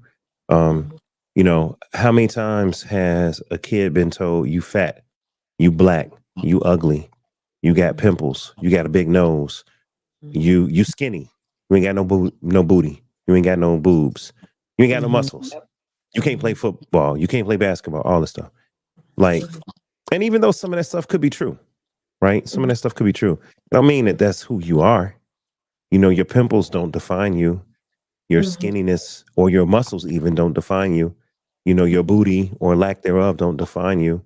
Whether or not you look European, because sometimes European back in the 80s definitely was the standard of beauty.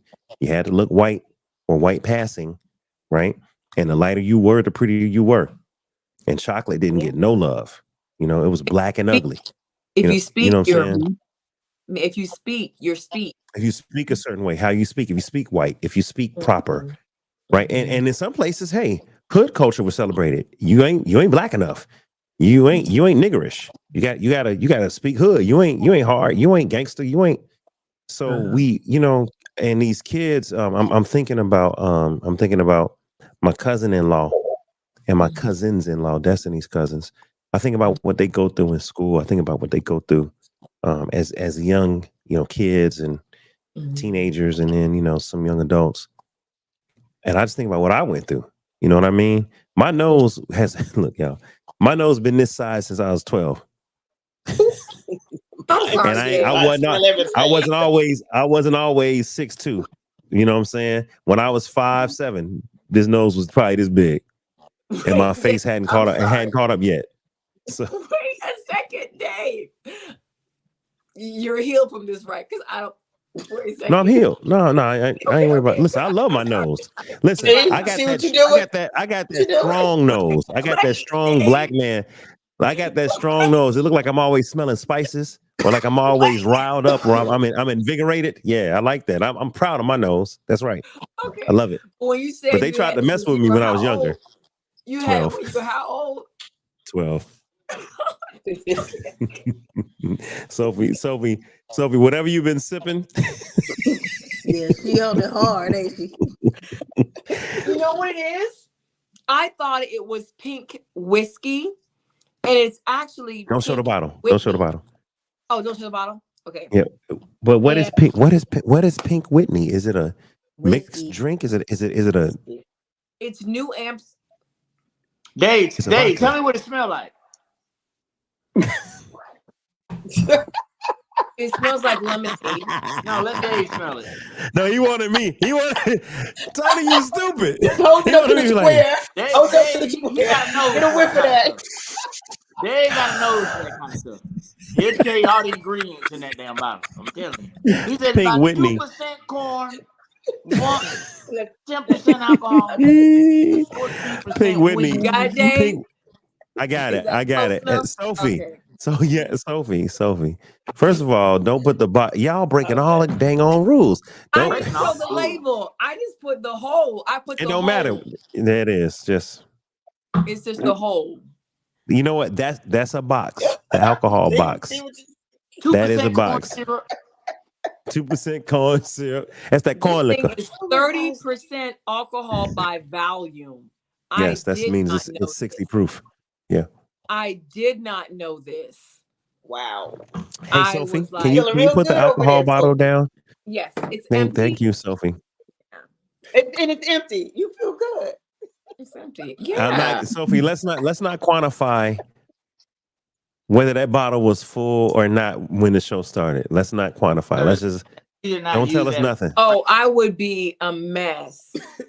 I thought it was, I read it wrong. I thought it was whiskey. I was like, oh, wow, a pink whiskey? I don't think if it was whiskey, you would be any less Oh, really? tipsy. Yeah, I whiskey told is 40%. Whiskey is 40%. It's 80 proof. You 60 proof. You chilling. I Whiskey told would you, have you like I turned was right now.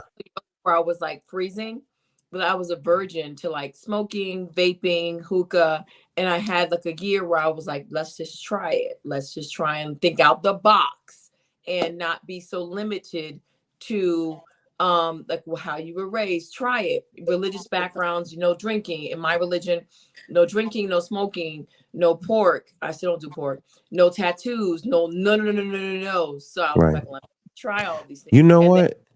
yeah. You know what though, Sophie? You know what? Mhm. Look at God. Sophie, everybody else here that's believers. Mhm. Yo, sometimes couldn't our faith, and just hear me out. Don't crucify me. Let me say the right word. Couldn't religion be a box? Oh, Couldn't religion It is. All these be a I mean, box? hypocrites. I was a missionary for years, and and again to Tay's point, it was like you're bringing, it wasn't thousands, but hundreds of men are coming to my belief is I'm a believer of Jesus Christ. They're Yeah. coming, and it was like, oh, she's only getting them because she's pretty. Yeah. And I'm Yeah. like, why would we not want to gather men? And I even had men tell me, well, you know what? If you knocking on my door, the Lord knows how to get my attention because you sure live pretty. So I'm going through weeks of Bible study, and I'm using what God gave me to break down the word, to explain it to you, and help you make a decision either way, And then that's how I learned that Tony, it's don't even. not, Don't. it's I see not you even. revving up. And it Don't, was Tony. difficult. It was difficult because I was like, oh my, I'm going to these people's house. Hold on, Sophie. Hold on. Let me They're- slow you down, my friend. Let me slow you down, my friend. Let me slow you down, These my are friend. drug dealers. They're sleeping at night. I'm coming Let in. me. You got these Yvette, great did you mean to do that? on. Hold on. Let me bring Yvette. Okay. No, my computer Yvette. froze, so I figured I'd go here and bring up my computer. I like your Yvette. Look lighting. at It looks God. great. That looks Look at Tony, God. what you got Hey, to so say? what hey, you just did. Sophie. Beauty. That's Sophie, let me. Tony, what's up, Tony?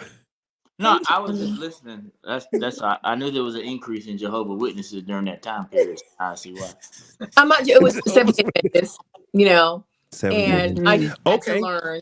And no shade, Let me but it tell was like you. it's very stringent, very similar to Jewish and Jehovah Witness. But Mhm. I had a difficult time because even though you're dressed and you're fully clothed, it was like that wasn't enough. They could still see my silhouette. So then you're like covering things and doing all Yeah. that, and it's like Yeah. as our life coach was saying, that it doesn't matter. You're Okay. in a beautiful shine. Your So let me face jump in a looks. little bit for real. Let me jump in because this is for real, for real. When I said religion could be a box, please understand what I meant was sometimes our denomination or our religiosity can be a box, and it can be a bad thing. Our faith in God is never a box. Our faith in Christ is never a box. That's liberating. Okay. So I'm not saying being a believer is a box. But what I'm saying is sometimes how we walk it out or how we put boundaries on others, sometimes that can be a box, or put boundaries on ourselves. I'm gonna say something. Y'all don't get all funny on me. Yvette, are you supposed to be? I'm good. I'm You good here? now. Okay. All right. I'm gonna use this box. Some people will be like, hey, don't dance. If you dance, you're in love with the world and you're a heathen.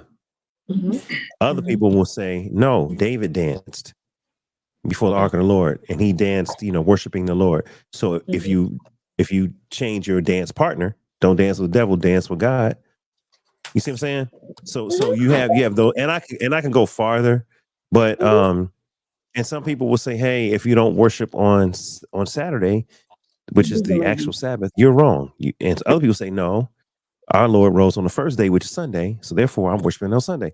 So, people can put bounds, and they can use those bounds as a way to keep themselves in a box or keep others in a box. So, Tay, would you say that religion could be a box, Tay? Or Tone, Well, I whoever think want to answer. legalism could be a box. I think legalism is a box. I think that, like when Christ said, "I didn't come to abolish the law; I came to finish it." And I think that You're is a when. little muffled, Tay. Is something covering your Uh-oh. phone? Nope. Can you hear me? There you go. Oh, that's perfect. You said legalism Is is it a good? box.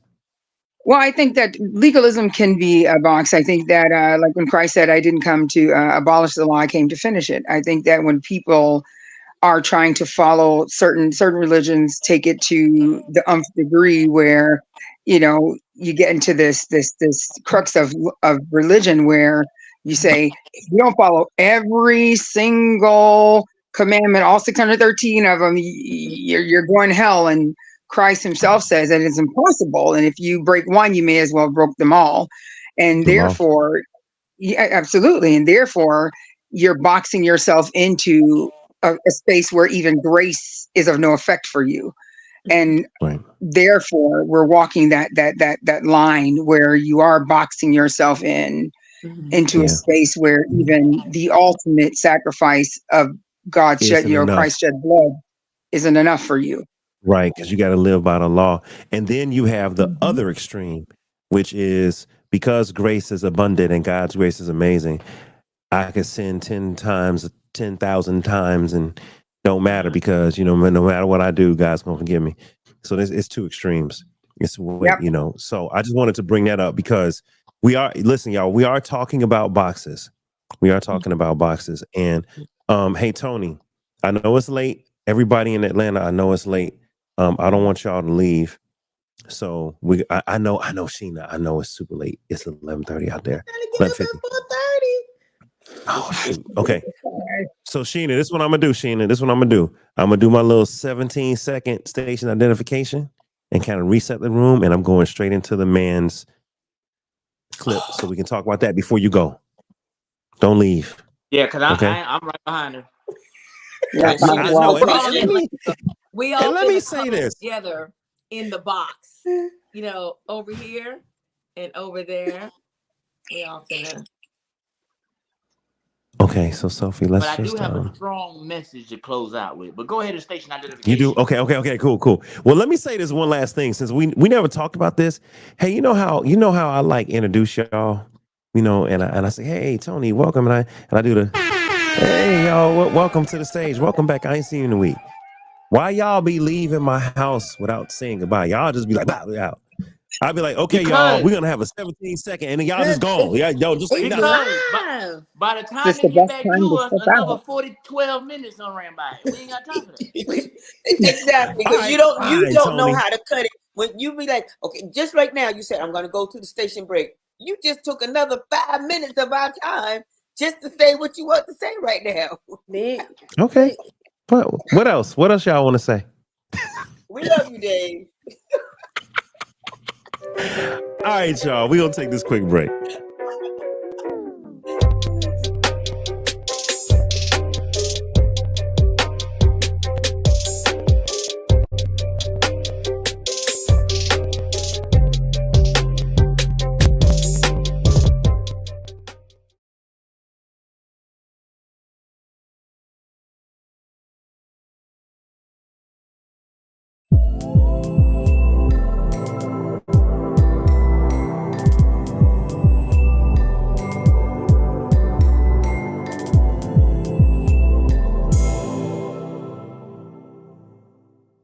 All right, y'all. We back. All right. What's up, everybody? This is Dave Life After Dark, and you are watching Dave Life After Dark, episode number 243. Dave Life After Dark, episode number 243. The boxes we live in. The boxes we live in, man. We here. I appreciate you, man. You could have been anywhere in the world, but you're with us tonight, so I want to say thank you for that. We are going to get right back into it. Thank you, everybody, that has been here this long. If you want to support Dave Life After Dark and Dave Life TV, you can hit us on Cash App at $ Dave Life TV, on Venmo at Dave Life. And again, we're talking about living in boxes. All right. So I'm going to bring everybody back on up to the stage. But first, we're going to get into this clip.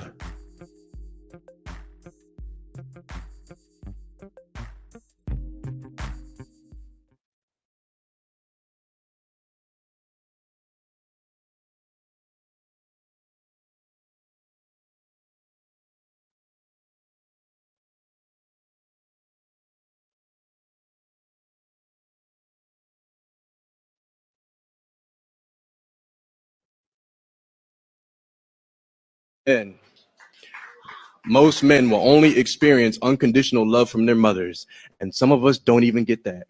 Most of us have never even felt appreciation or respect without conditions or hidden intentions. We don't know what it sounds like to hear, "I see you, and I'm proud of you. I'm glad you're here. You really make a difference." Yet the expectation is to constantly be displaying the strength and love that the world is hesitant in conveying.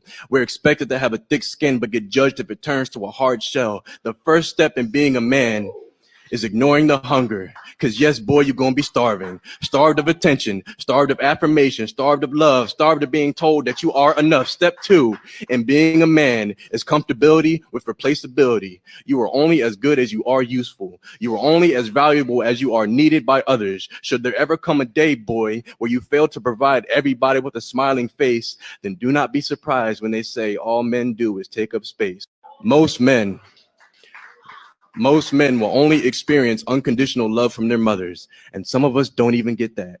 Most of us have never even felt appreciation or respect without conditions or hidden intentions. We don't know what it sounds like to hear, "I see you, and I'm proud of you. I'm glad you're here. You really make a difference." Yet the expectation is to constantly be displaying the strength and love that the world is hesitant in conveying. We're expected to have a thick skin, but get judged if it turns to a hard shell. The first step in being a man is ignoring the hunger. Because yes, boy, you're going to be starving. Starved of attention, starved of affirmation, starved of love, starved of being told that you are enough. Step 2 in being a man is comfortability with replaceability. You are only as good as you are useful. You are only as valuable as you are needed by others. Should there ever come a day, boy, where you fail to provide everybody with a smiling face, then do not be surprised when they say all men do is take up space.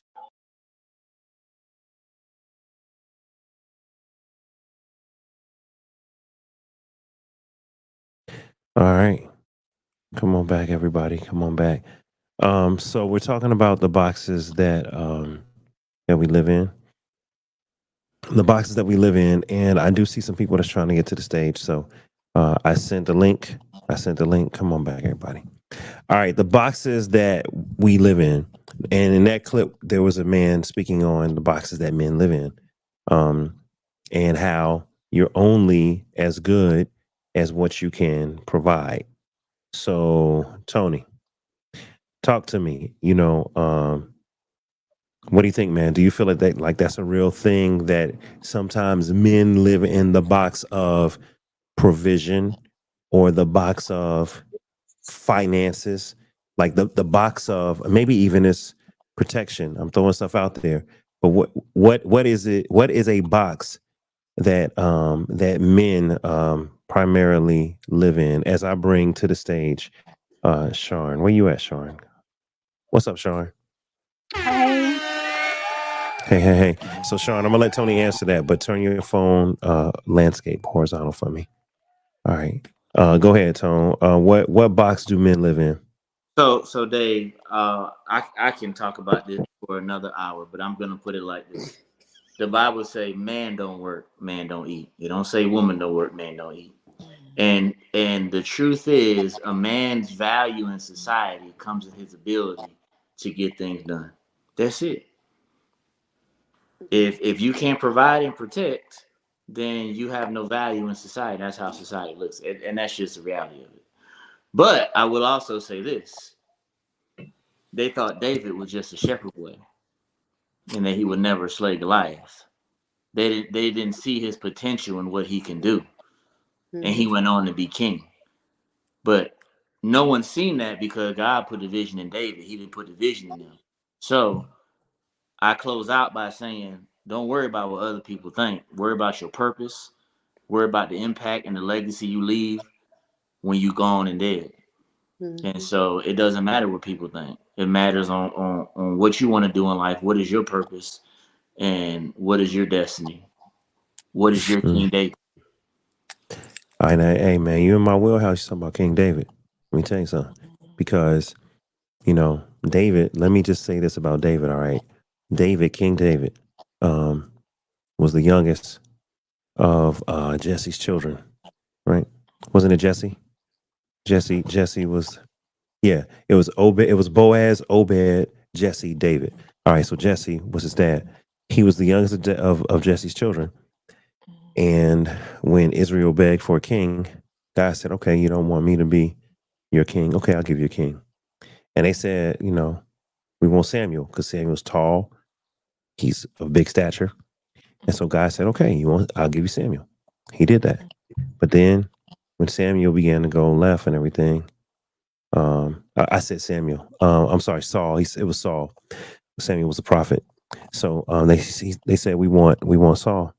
God gave him Saul. But when Saul went left, that's when God sent the prophet Samuel, and he said, "Okay, the king that I've chosen is in the house of Jesse."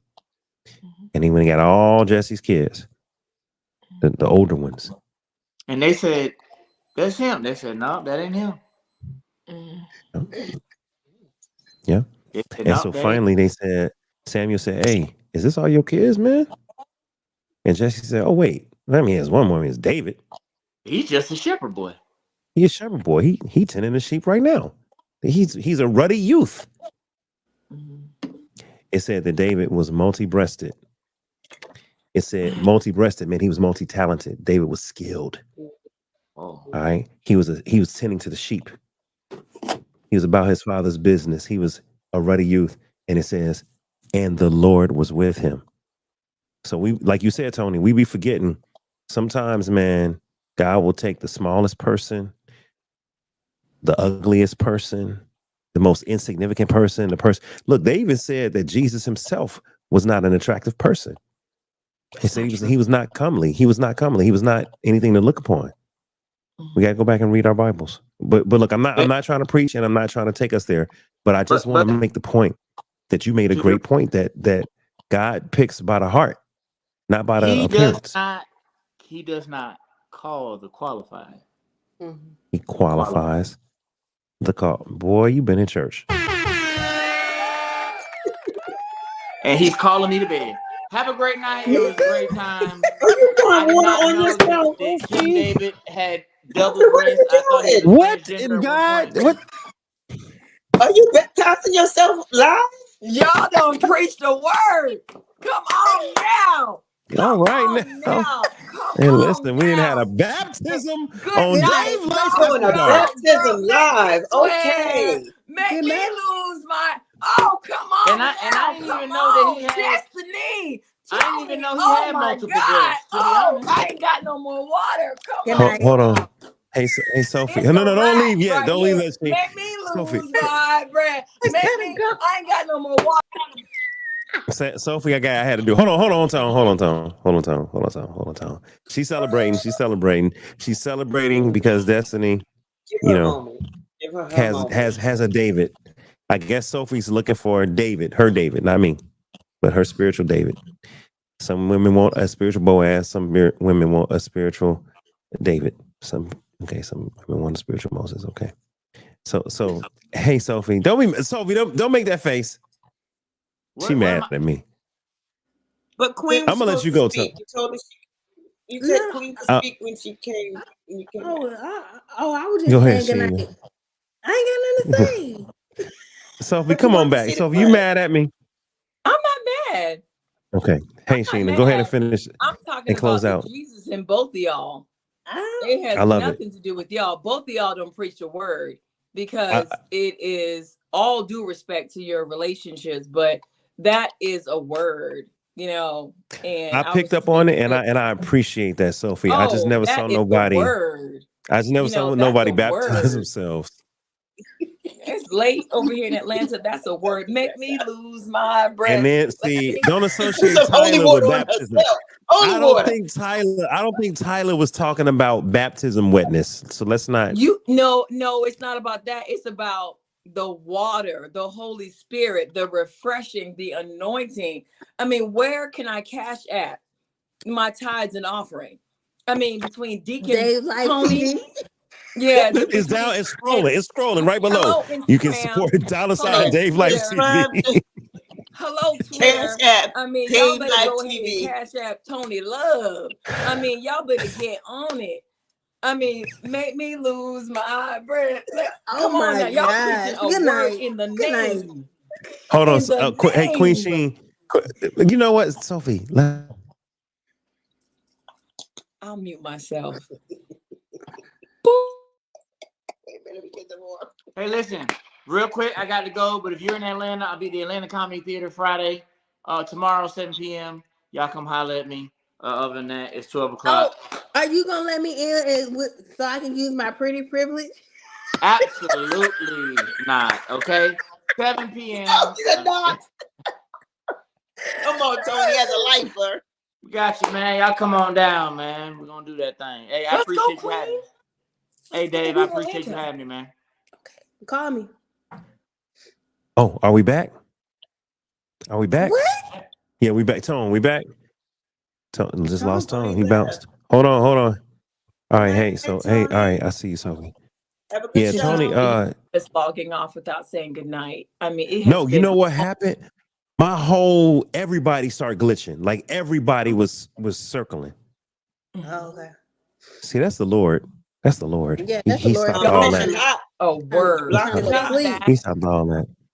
He stopped that all that. was a word. So please like and follow because this is what you get. Like this right here. I mean, all the beautiful women I know.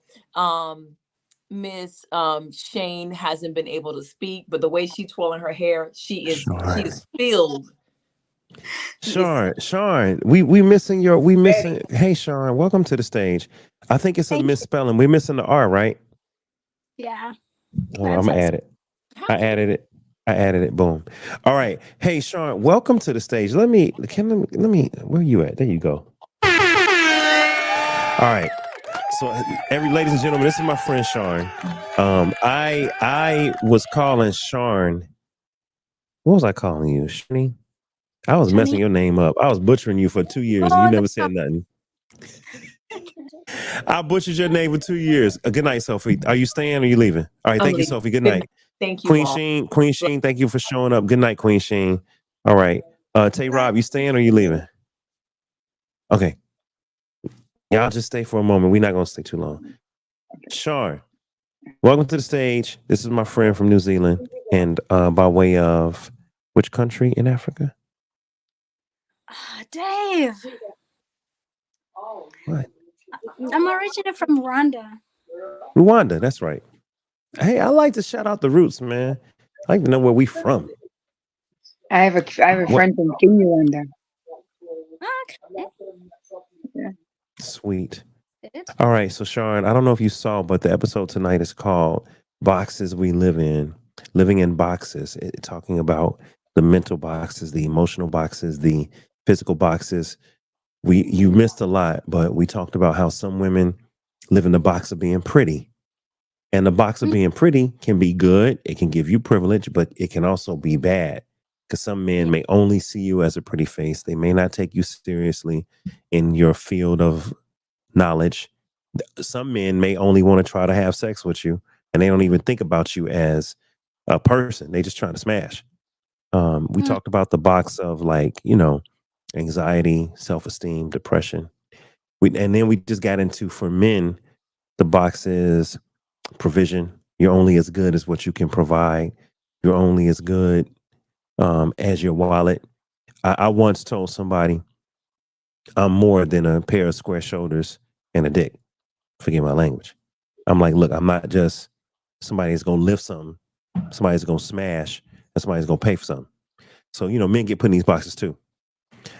What boxes have you been put in, or what boxes have you seen others put in And were they good or bad boxes, Sean?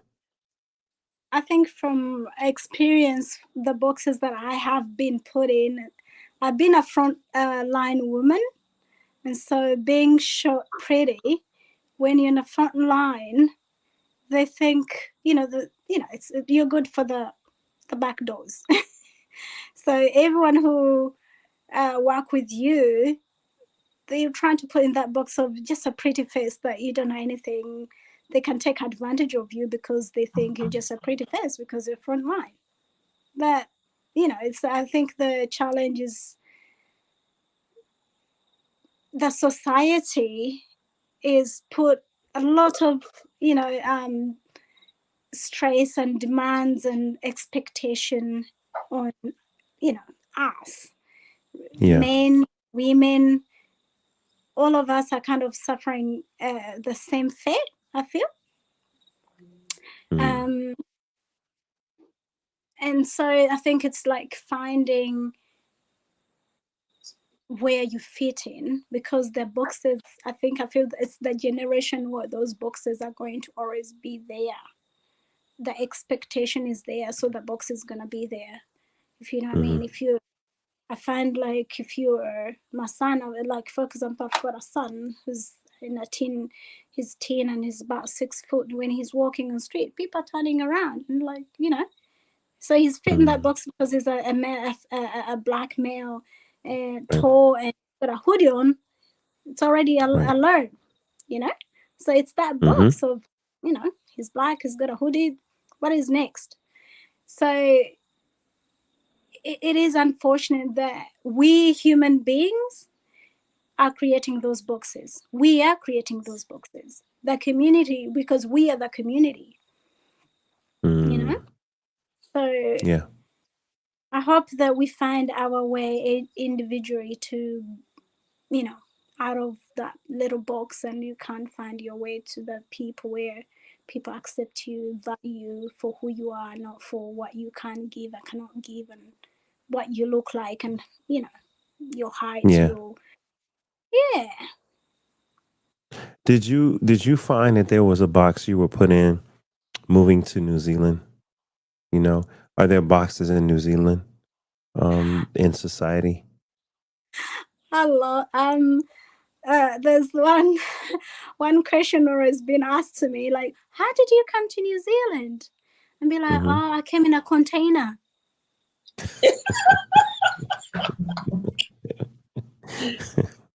Don't worry, I went through quarantine, so I don't have any disease. Right. Because, like, I mean, how do people go to travel by plane? Being coming from a third world country or African doesn't mean that I don't qualify to come to New Zealand. Doesn't mean that I don't qualify to go to America, because I've got more than just what I look. Yeah. And so I find it's really weird how people's like, oh, your English is good. When did you start speaking English? I'm like, only yesterday, but I'm doing all right. Right. I just make jokes out of it because I feel like it's just a lack of information sometimes. Do you find It yourself is. in a box being a woman or being a woman of African descent? Oh, big time. And I think here in New Zealand, not many of us as Africans. So I would say in my team, I currently work as a fraud investigator. And in my team, I'm the only African woman. So, Okay. I have to actually work twice harder to be seen and to be heard. But I never lose a fight.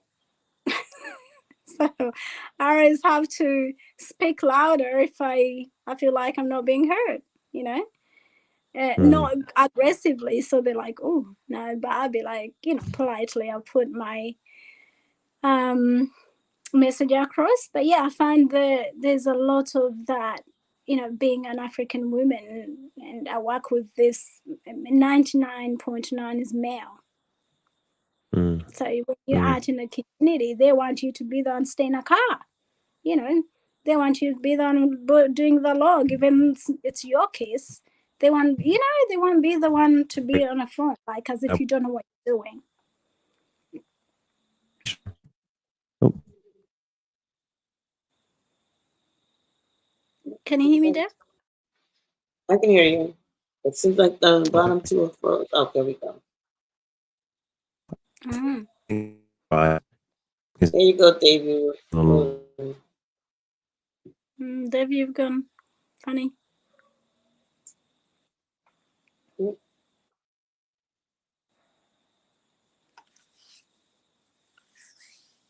Dave, did we lose you? Yeah, the phone get hot Maybe after a while. yeah.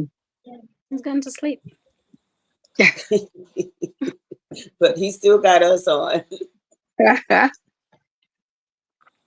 how you ladies been? Fantastic. Very, very well. Happy to see. So New Zealand. I never thought to even go there. So what is the weather like there? Well, it's summer now. So from about September's spring, October, and then summer starts around November to April. Yeah. You should visit. It's pretty. That's what I do, these little checklists of new places I want to go. So I'm looking at going to move out of the country. So I'm trying to find a new location to go to. Sharon, let me ask you something. How do you, being the only African American woman there, how do you combat that when you're up against those stigmas where people are like, oh, asking those odd questions that should be commonplace because you're human? How do you combat those things? I guess for me, I just look beyond people's ignorance, because it is ignorance. Because if you're well informed, you know that where I come from, that it can be a representation of me, but personally it isn't, because I've traveled a lot, I've worked in different forces. I can offer more than a lot of men here can offer, and I've proven that. So I think I look on a positive side. If someone comes, like I've had racial comments where someone walks to me and goes like, oh, it's too dark in here, can you smile? I'm like, okay. But in New Zealand, I guess, because it's kind of it's only 2 million, I think it's 2.1 or 2.2 million people, the whole country. Wow. So a lot of times with the ignorance, you find yourself in a position to teach and educate. You're having to educate people in diversity a lot. Exactly. And I find that a lot of New Zealanders, either they've been here in Australia and back, but they haven't been beyond that. Their geography is, kind of backwards. So you kind of end up teaching them, okay, well, I'm from Rwanda, and it's like, oh, is that, there's a war there. I'm like, no, that was 1994. So wow. Yeah, you can. It's a kind of ongoing teaching every day, where you get to So the point. you're unboxing. Sorry. So you're unboxing all the time. Yeah. And you know what? That was a good question that you asked, because it's even here in the States, there's always a teachable moment. The play that I'm working on right now was called Memphis, and it won 4 Tony Awards. However, it's not one of the bigger known plays. It actually takes place of it talks about the racism that took place in Tennessee back in the day, and Black music was being taken and played on white radio stations. So it in the music of it, the music is great. However, there's one of the co-workers that work with me. She's much younger, and she asked me, why is that? And she just asked me this today. We were talking about the race. She goes, so part of this play is really heartfelt, because there's a scene where the girl, the main character, her name is Felicia, and the character, she gets beat up because she's dating the white guy, Huey, who was the main character. And they seen them kissing, and a couple guys goes, oh, and they beat her up with a bat really bad. And, you know, so she wanted to know, like, why is that happening? It's like, you have to understand how America was actually created and why. I said we were never meant to have. So people still to this day still have a little jealousy and envy if we come up from where they believe we're supposed to be. And so I just gave her the little history, and she goes, wow. And it's really sad because that's one of the things they're trying to do here in Florida is to take away that history of what took place. They want to erase all the ugly, but they don't realize there's people that are still living that can tell the truth of what happened. So when I mentioned that to her too, and she, as I was telling her the story of some of the things, she wilted up in water. Now that's one example. But now yesterday I had a patient who was like, isn't I said, oh, I'm trying to move out of here. I want to go to Mexico. Oh, Mexico is bad there. They're shooting everywhere. I'm like, oh, like Florida? Like there's guns everywhere here. Like, what are you talking about? Oh, this place is safe. It's the Republican. We still respect the police. We still, but of course, it's a 6 foot something. He's about 6'4" white man. You don't feel this. It doesn't affect you. So you would think it was safe. That part. You I have a would think it was question. safe. I have a question. So, whether known to you or in your known or unknown, what steps do you think that you take every day to unbox? Whether known or unknown. So for me, I'll say for me.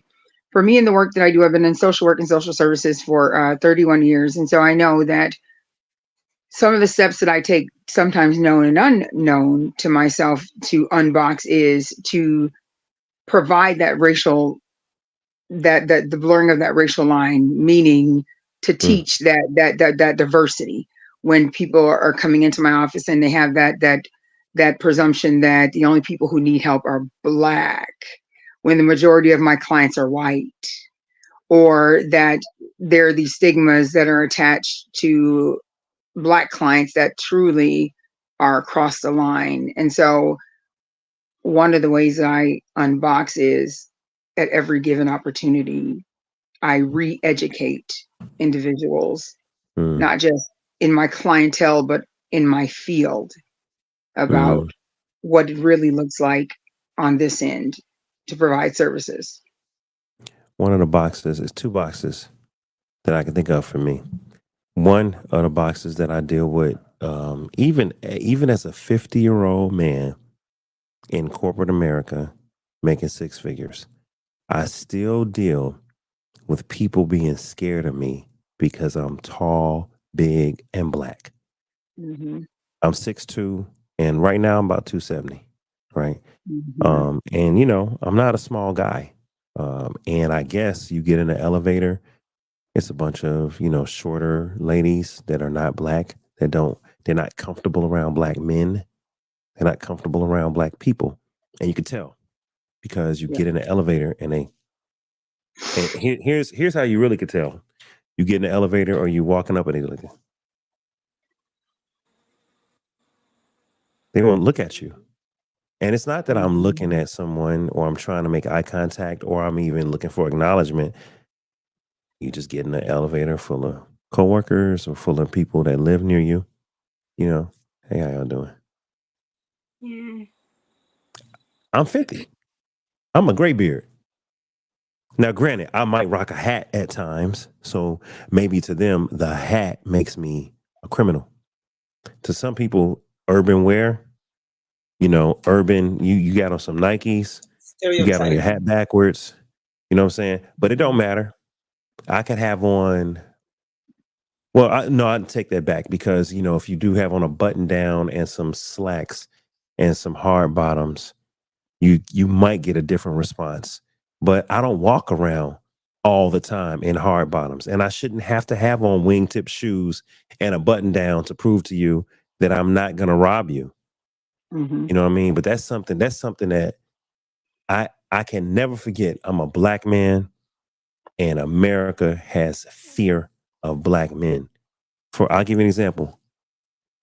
10 years ago, something like that, got a new car. It was a sedan, black car, a luxury car. I'm driving. I didn't realize that I didn't hit a signal. So I just happened to get off the highway, didn't hit a signal. Woo! I see lights come on. This is in the middle of George Floyd. So maybe it wasn't 10 years ago, right? But it was more like 7. So middle of George Floyd and things like George Floyd. So I pull over and I immediately let down all 4 windows. Immediately. Like before my car stopped, all 4 windows came down and my hands were on 10 and 2. Cop said, "Hey man, how you doing?" I said, I'm good, sir. Now I know the protocol. Here come his partner over this shoulder. Well, reverse over this shoulder. So I already know. I'm like, how you doing, officer? He said, "Oh yeah, you let all your windows down." I said, "Yeah, so you guys know that I'm the only one in the car." Yeah, I saw that you had the 10 on. You know why we pulled you over? No, sir. Oh, you missed the signal. I said, "Man, I listening to music. New car, enjoying my new car, wasn't paying attention." "Oh, okay. You got your license and registration?" I said, "Yeah." And I'm, mind you, I'm still like this. I said, "Officer, I know your partner's over my shoulder." Mind you, he's over my shoulder. I can't see him because he's kind of right. So I'm like, "Officer, I realize you're kind of in my blind spot. Your partner's over your shoulder. You both have your hands on your service weapon." I said, "I can see that." I'm like, "My wallet is in my right pocket. I'm just going to reach." And he said, "Oh, no, you're fine." And I said, no disrespect, but I don't want to get shot today. I don't want to get killed."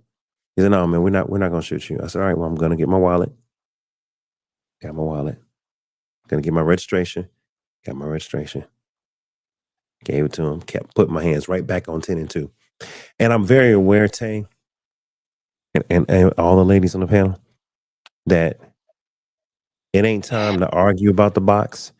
In that case that I'm in, it's not time to argue about, "Hey, man, I work for, you know, do. You know what I'm saying? Anytime. It's at this point, they got me in a box because I'm 6'2" and black and I'm in a nice car.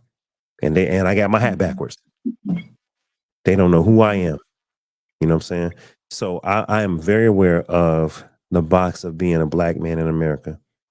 The other box that I grew up under was being the nice guy. Now, this is a different scenario, but I grew up under the box of being a nice guy, right? Went to church as a kid, taught to respect women, respect my mom, my cousins, my aunties. I didn't like bullies because people bullied me when I was younger and I didn't like it. So when I grew up and got tall and big and got a couple of muscles here and there, I didn't bully people. I became even nicer. So I had to deal with men thinking, "Oh, this nigga is simp." Mind you, men, my peers. "Oh," and I use the N word on purpose because that's how they used to say, "Oh, this nigga is simp. This nigga soft. Oh, this nigga like women too much. He too chill." I listen, and Tay, give my life to God as a young man, not cursing, not drinking liquor, just walking the straight and narrow. I had women say, "I thought you were gay." Why? Because I wasn't trying to come after you. Because I respect you. Thought I would. What did I do to even exhibit? Nothing. You were just so nice, and you never cursed, and you dressed nice, and you were well groomed. I said, so that's the problem. I can't be well groomed and masculine. I can't be well groomed and heterosexual. I had to be gay. You know what I'm saying? So the nice guy box came with a lot of, you had to prove that you were well, if you fell into that response. I never fell into that response because I came from a strong family. I knew who I was. I had to put on nobody. So I was Even that always like, respectable, I was always like, whatever. Go ahead, Yvette. yeah, even that respectable box. I'm listening to you and I'm just thinking back of all these different scenarios. Yeah. But I'm gonna first, and then I'm gonna answer your question. Tony. My son was in school. He had a security guard there. and two of the guys got in trouble. Him and one of his friends got in trouble. Meanwhile, my son was with the yes sir, no sir. So they thought he was trying to be a clown, but that was who he was. They So thought I he got was being called in. sarcastic. Yes. Mm-hmm. So I got called in, and I'm like, what seems to be the problem? And then he goes, well, the security guard thought he was being disrespectful because, him and he just kept saying, yes, sir. I'm like, but isn't he a sir? Is he not a sir? Mm-hmm. Is he not an authority figure? Is he not? Mm-hmm. Right. Are you not a man? Right. And I said, that's the way I raised my child because that's the way we were raised. And I passed it on to him. So therefore, he's giving you the respect, and you're wasting my time, making me lose hours from work to come down here because my child is doing what's right. That's right. I got a problem with that. I said, Mm-hmm. y'all teachers got it all messed up. Y'all think all little brown kids are supposed to always be bad. Mm-hmm. So he's They showing you the respect that you deserve, but you don't want it because you're not. It's foreign to you. they put You're him in the so box busy. of They being put him in the ignorant. box. They thought he was Yeah, ignorant, yeah. and he's being And it's so sarcastic. foreign. He couldn't possibly be respectful and have a No. mother and come from values. He had to be I'm gonna say it, an ignorant nigga. That's what Yeah, he had to exactly. be. He had to be Wow. that because that's what they wanted him to be. And Wow. so, and then I want to read this to you because after that clip that you played, I sent it to both of my boys. I sent them the clip, and I asked them, I said, I wrote, I think I did a good job with making sure you were seen. And I said, so what do you think? So my youngest wrote back right away. He goes, I've seen that before, meaning that clip. He said, and his words are deep and true. Yes, you have shown me, as his brother, that we matter. But the sad truth is, it's not shown the moment we step out of the safe space you created for us. Yep. Those are my son's words. I was like, Yep. oh man, you make me want to cry. And then he goes, I believe me and Q try to show you our appreciation by making you proud and giving you a peace of mind that you don't have to worry about your boys as much. You did an excellent job. Those are my boys' words. Amen. That of course make me feel good, but raising kids by yourself, young men, is a hard thing to do for any woman. But that Yeah. clip resonated with me because Mm-hmm. I've also realized I could not teach them how to be men, and they do still long for the words and the structure of a man. Mm-hmm. You know what I'm saying? The Yeah. structure I was able to provide was just that from a one side of a woman. But I Yeah. still felt like I tried to give them the tools. So that's one. But now I'm going to answer your question too. What do I do? Every chance and opportunity that I get to speak with somebody who is willing and wanting to listen and learn about the lack thereof, I am willing to give it. Like the young lady, like so and I'm in the position where I'm in the dental office with every walk of life, people coming from every different culture, step in there. But at the same token, I'm in the behind stage with youthful young people of Mm-hmm. different cultures, ethnicity, and sexual orientations. So all of them have felt some type of being placed in a box.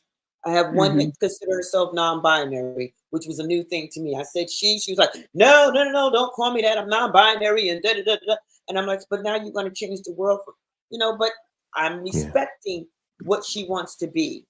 You know Right. what I'm saying? So I'm learning too. So I'm like, okay, well, no problem. I will not. Matter of fact, I just will call you by your God-given name. How about that? And then that way it Right. won't be no problem. I will not address you as he, she, or As a anything. pronoun. Yeah. You know what I'm Mm-hmm. saying? I will just Yep. call you by your name. Name. Problem Yep. solved. And so I like being in those positions where I'm around older people who still need to be taught, and Mm-hmm. younger people who still need to be taught, because the younger people, like I said, in schools down here, they are throwing it away. And then, as we do know, in a lot of the Midwest states, they don't even celebrate Martin Luther King Day because to them, he didn't even matter because all of that took place was mostly on the East Coast and the South. Mm-hmm. Yeah. Wow. Yeah. Hey, ladies, we are at 2.5 hours, and we lost a lot of the panel, and we covered both sides. I'm gonna say this as a black man, and then I want to go around the room, and we can close the panel out. As a black man, you know, it does suck sometimes when you're only seen as a wallet.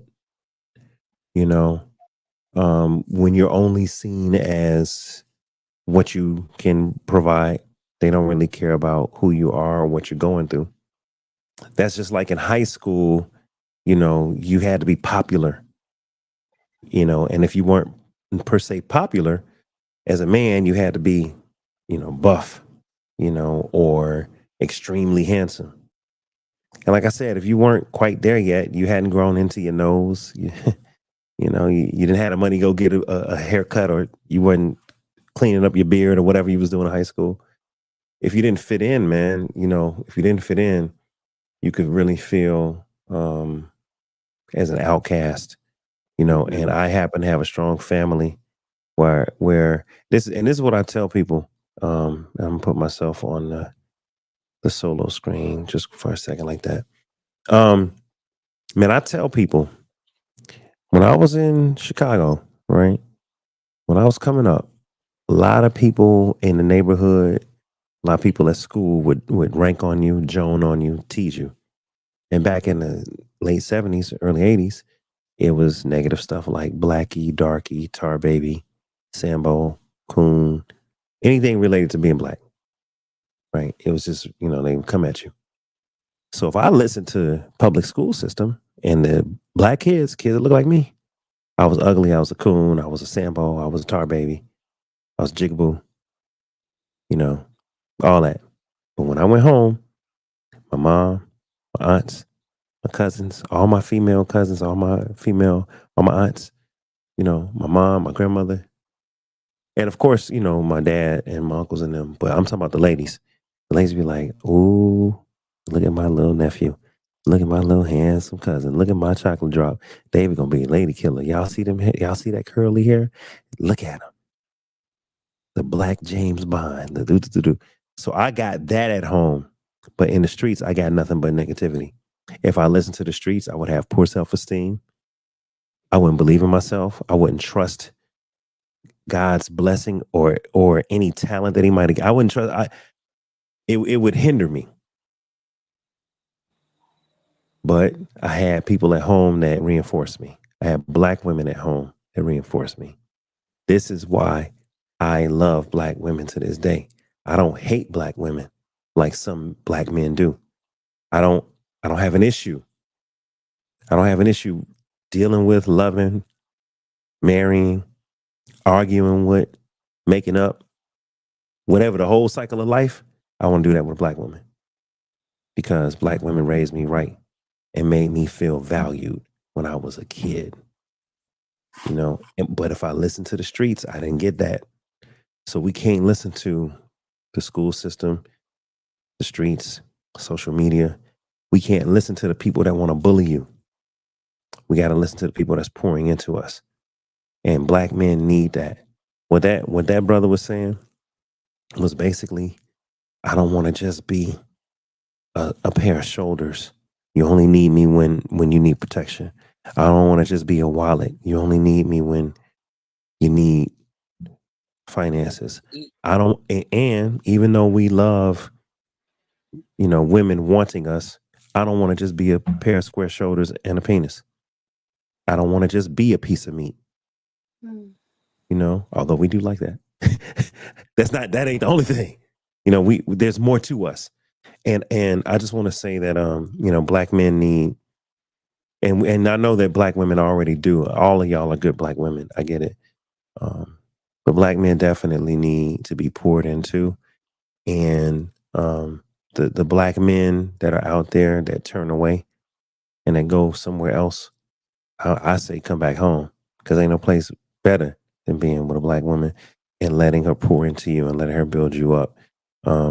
So that's my story on boxes. I didn't listen to the box the world put me in. I listened to the box my family put me in and God put me in. And that's how I got here. Cause now I'm strong enough to not listen to the world. Now I'm strong enough to be like, yeah, whatever. Now I'm strong enough. Now I'm strong enough to know that my nose is gorgeous, not ugly. You know what I'm saying? That I got there. You know, and I just thank God for my family, my mom, my aunties, my cousins, you know, in Chicago. Shout out to my whole family that loved on me. All right, I just had to say all that. I'm done. All right, let's go Well, around the thank room, you y'all. for Let's go around the sharing. room. Let's go around the room. Anybody want to say anything to close it out? We're talking about the boxes people live in. I'll say something. Yes, Sean, go ahead. I think we as I don't know, American, African, whatever. We as African people, we already born strong. We are warriors. And that's what I tell my son every day. So, you know what? You know why people look like you like that? Because you're a warrior. You know? You're smart. You're tall. You're intelligent. You're handsome. Look at you. Look at that skin. You know? I have to deal with the box every day where, people ask where I come from, oh, you're not too black. How about, are you from northern Uganda? Are you from, are you Sudanese? Are you this and that? I get called a lots of different, but I think the best thing is teaching. And I teach them with love.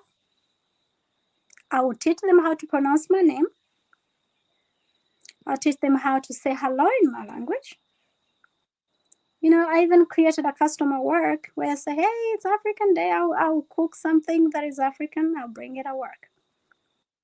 And I'll teach them, say, oh, okay, we eat this like that. You don't have to use a fork. You can wash your hands and dive in and enjoy it. I create lunch, Fridays lunches that it's African. I'll say, okay, if anyone wants to bring anything from their hometown or whatever your culture, bring it. But I'll turn up with African food.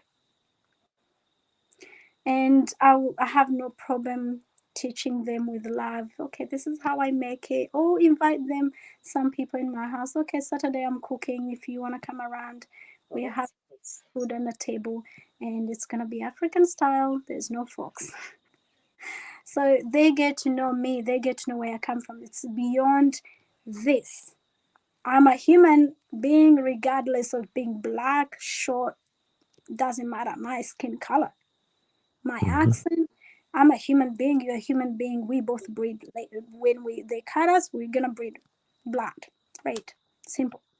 But teaching with love, and I've even with my son. He's tall, handsome, quiet, and like what Dave said.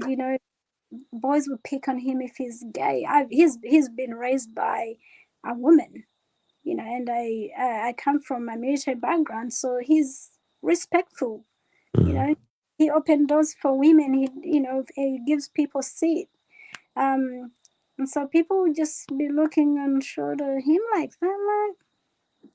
And I said, darling, they're just looking at you because you're handsome and because you're polite and because you are well mannered. That's what they're looking at. You haven't given them a chance to say, oh, that matches my suspicion. So we need to teach them. We need to teach everyone politely with love. I believe teaching is the best knowledge we can actually put out there in the world. And I do have a biracial child as well, my daughter. She's brown with a big afro. She goes to school and all the kids want to touch. Now she's an, when she comes back home, mommy, this one was saying, oh, I'm brown, I'm this. I'm like, darling, it's because you're beautiful. What does your name mean? It means you're beautiful. Do you know what it means?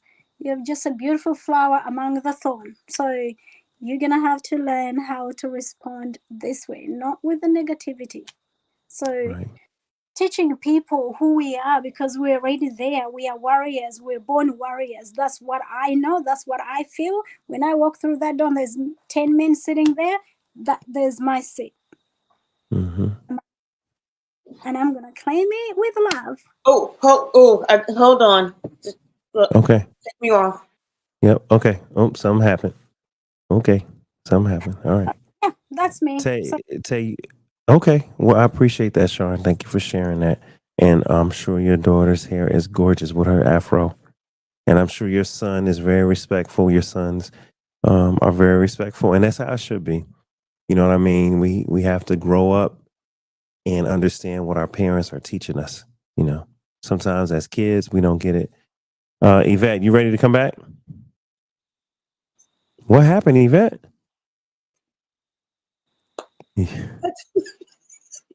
Someone broke into your house. Yvette, was it a biological issue? I told y'all I have a house guest. She came from Orlando. She's the girl I met 30 years ago. I used to work with Okay. her. She's Yeah. catching it. She's telling me. Is she okay? Okay, go Said check she, on her. I went Yvette. to help her. Okay. All right. Yvette, is there something you would like to share before we close out so you can go tend to your house guest? I was listening. I'm sorry. Okay. Yvette, take your time. Hold on.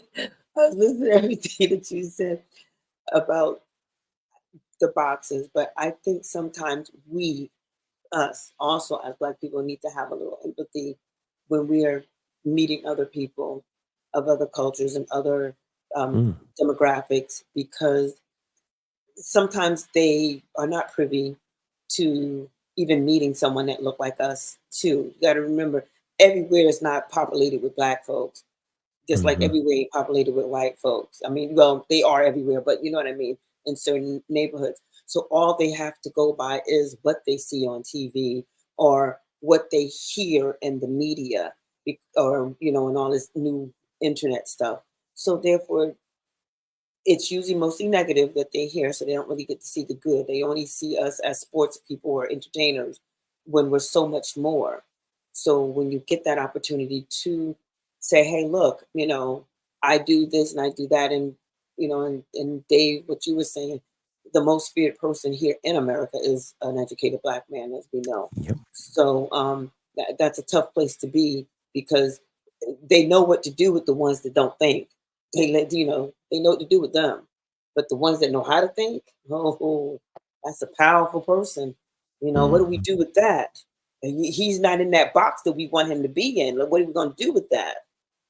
So those are the things that we have to be mindful of too, as well. So when we go to teach with an open heart and an open mind, because you need to be able to hear and receive what somebody else is saying too. It has to be an even exchange of knowledge and understanding in order for both to receive a blessing and walk away with that. So those are my final words. Amen. Okay. Tay, Rob, anything you want to share before we close it out?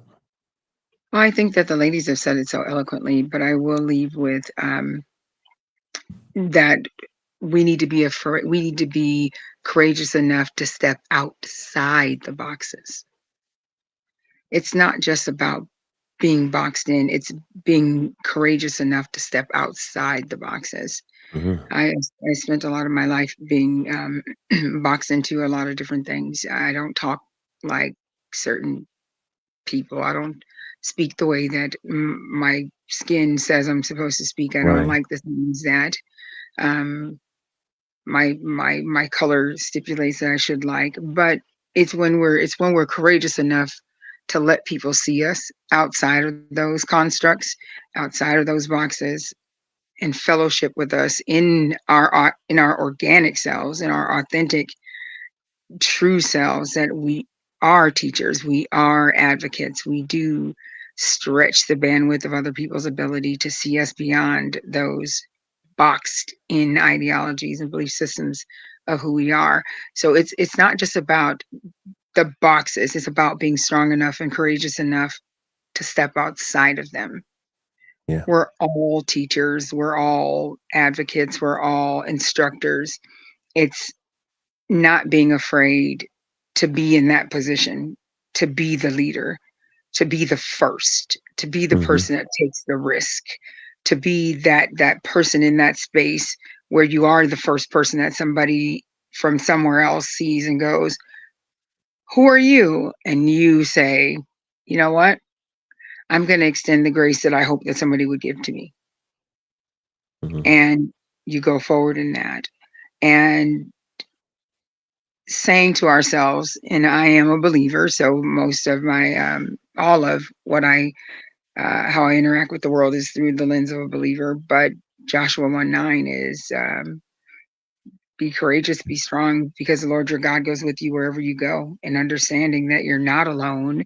You don't have to be afraid. You don't have to take any journey by yourself. You're always in the best of company. And no matter what you encounter, you say, one, it's not personal. Two, this person is without understanding. And three, the Lord your God goes with you wherever you go. That's right. So everything happens for a reason. You know, what's interesting, Tay, and I'll close on this. My mom told me one time, man, this had to be 20 years ago. My mom was like, maybe it was 10 years ago. My mom said, "David, you're blessed. You're really blessed, son." And I was like, "Thanks, Ma." I was like, "But so are you." But she just meant like, God put me in a decent place. When it comes to being able to, pay my rent and buy food. But I told her, I said, you know what though, Ma? When I didn't finish college, when I didn't have a career, when I was struggling, I was just as thankful then as I am now. I was just as content with where I was. Um, you know, for me, certain parts of my life, whatever they are, no matter how good or bad the situation is, I just don't worry about certain things. Some stuff I do, but there's just some things I don't worry, man. Because like you said, Tay, I know that I've never seen the righteous forsaken or his seed begging bread. God gonna feed me, and God gonna clothe me, and I'm gonna have a roof over my head. No matter how it look. No matter how it look. And I just trust him for that. So I don't worry. And because of that, I don't tie myself too much to things. I don't tie myself too much to finances. I'm thankful, but I don't tie myself too much because look, man, some days it's there, some days it ain't, you know? But I trust him I'm always going to have food, always going to have shelter, always gonna have clothes. So yeah, man, I just want to leave it there. Like we do have boxes.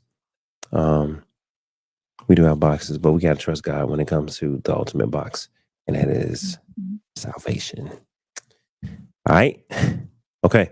Hey, ladies, I appreciate y'all. So we're going to go ahead and shut this down.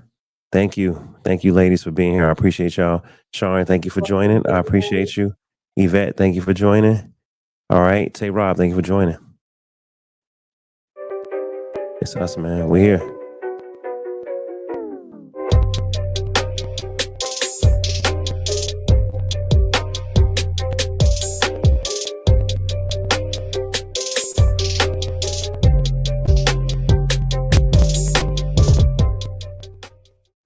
Thank you, everyone, for joining Dave Life After Dark, man. We will see you on the next episode. It'll be episode number 244. It may be Thursday. It may be this weekend. Keep an eye out. Follow us on YouTube, all right? I appreciate y'all, man. It's Dave. I'm going to let everything play out one more time just for editing purposes, and then I'm out of here, man. So I appreciate everybody. All right, thanks.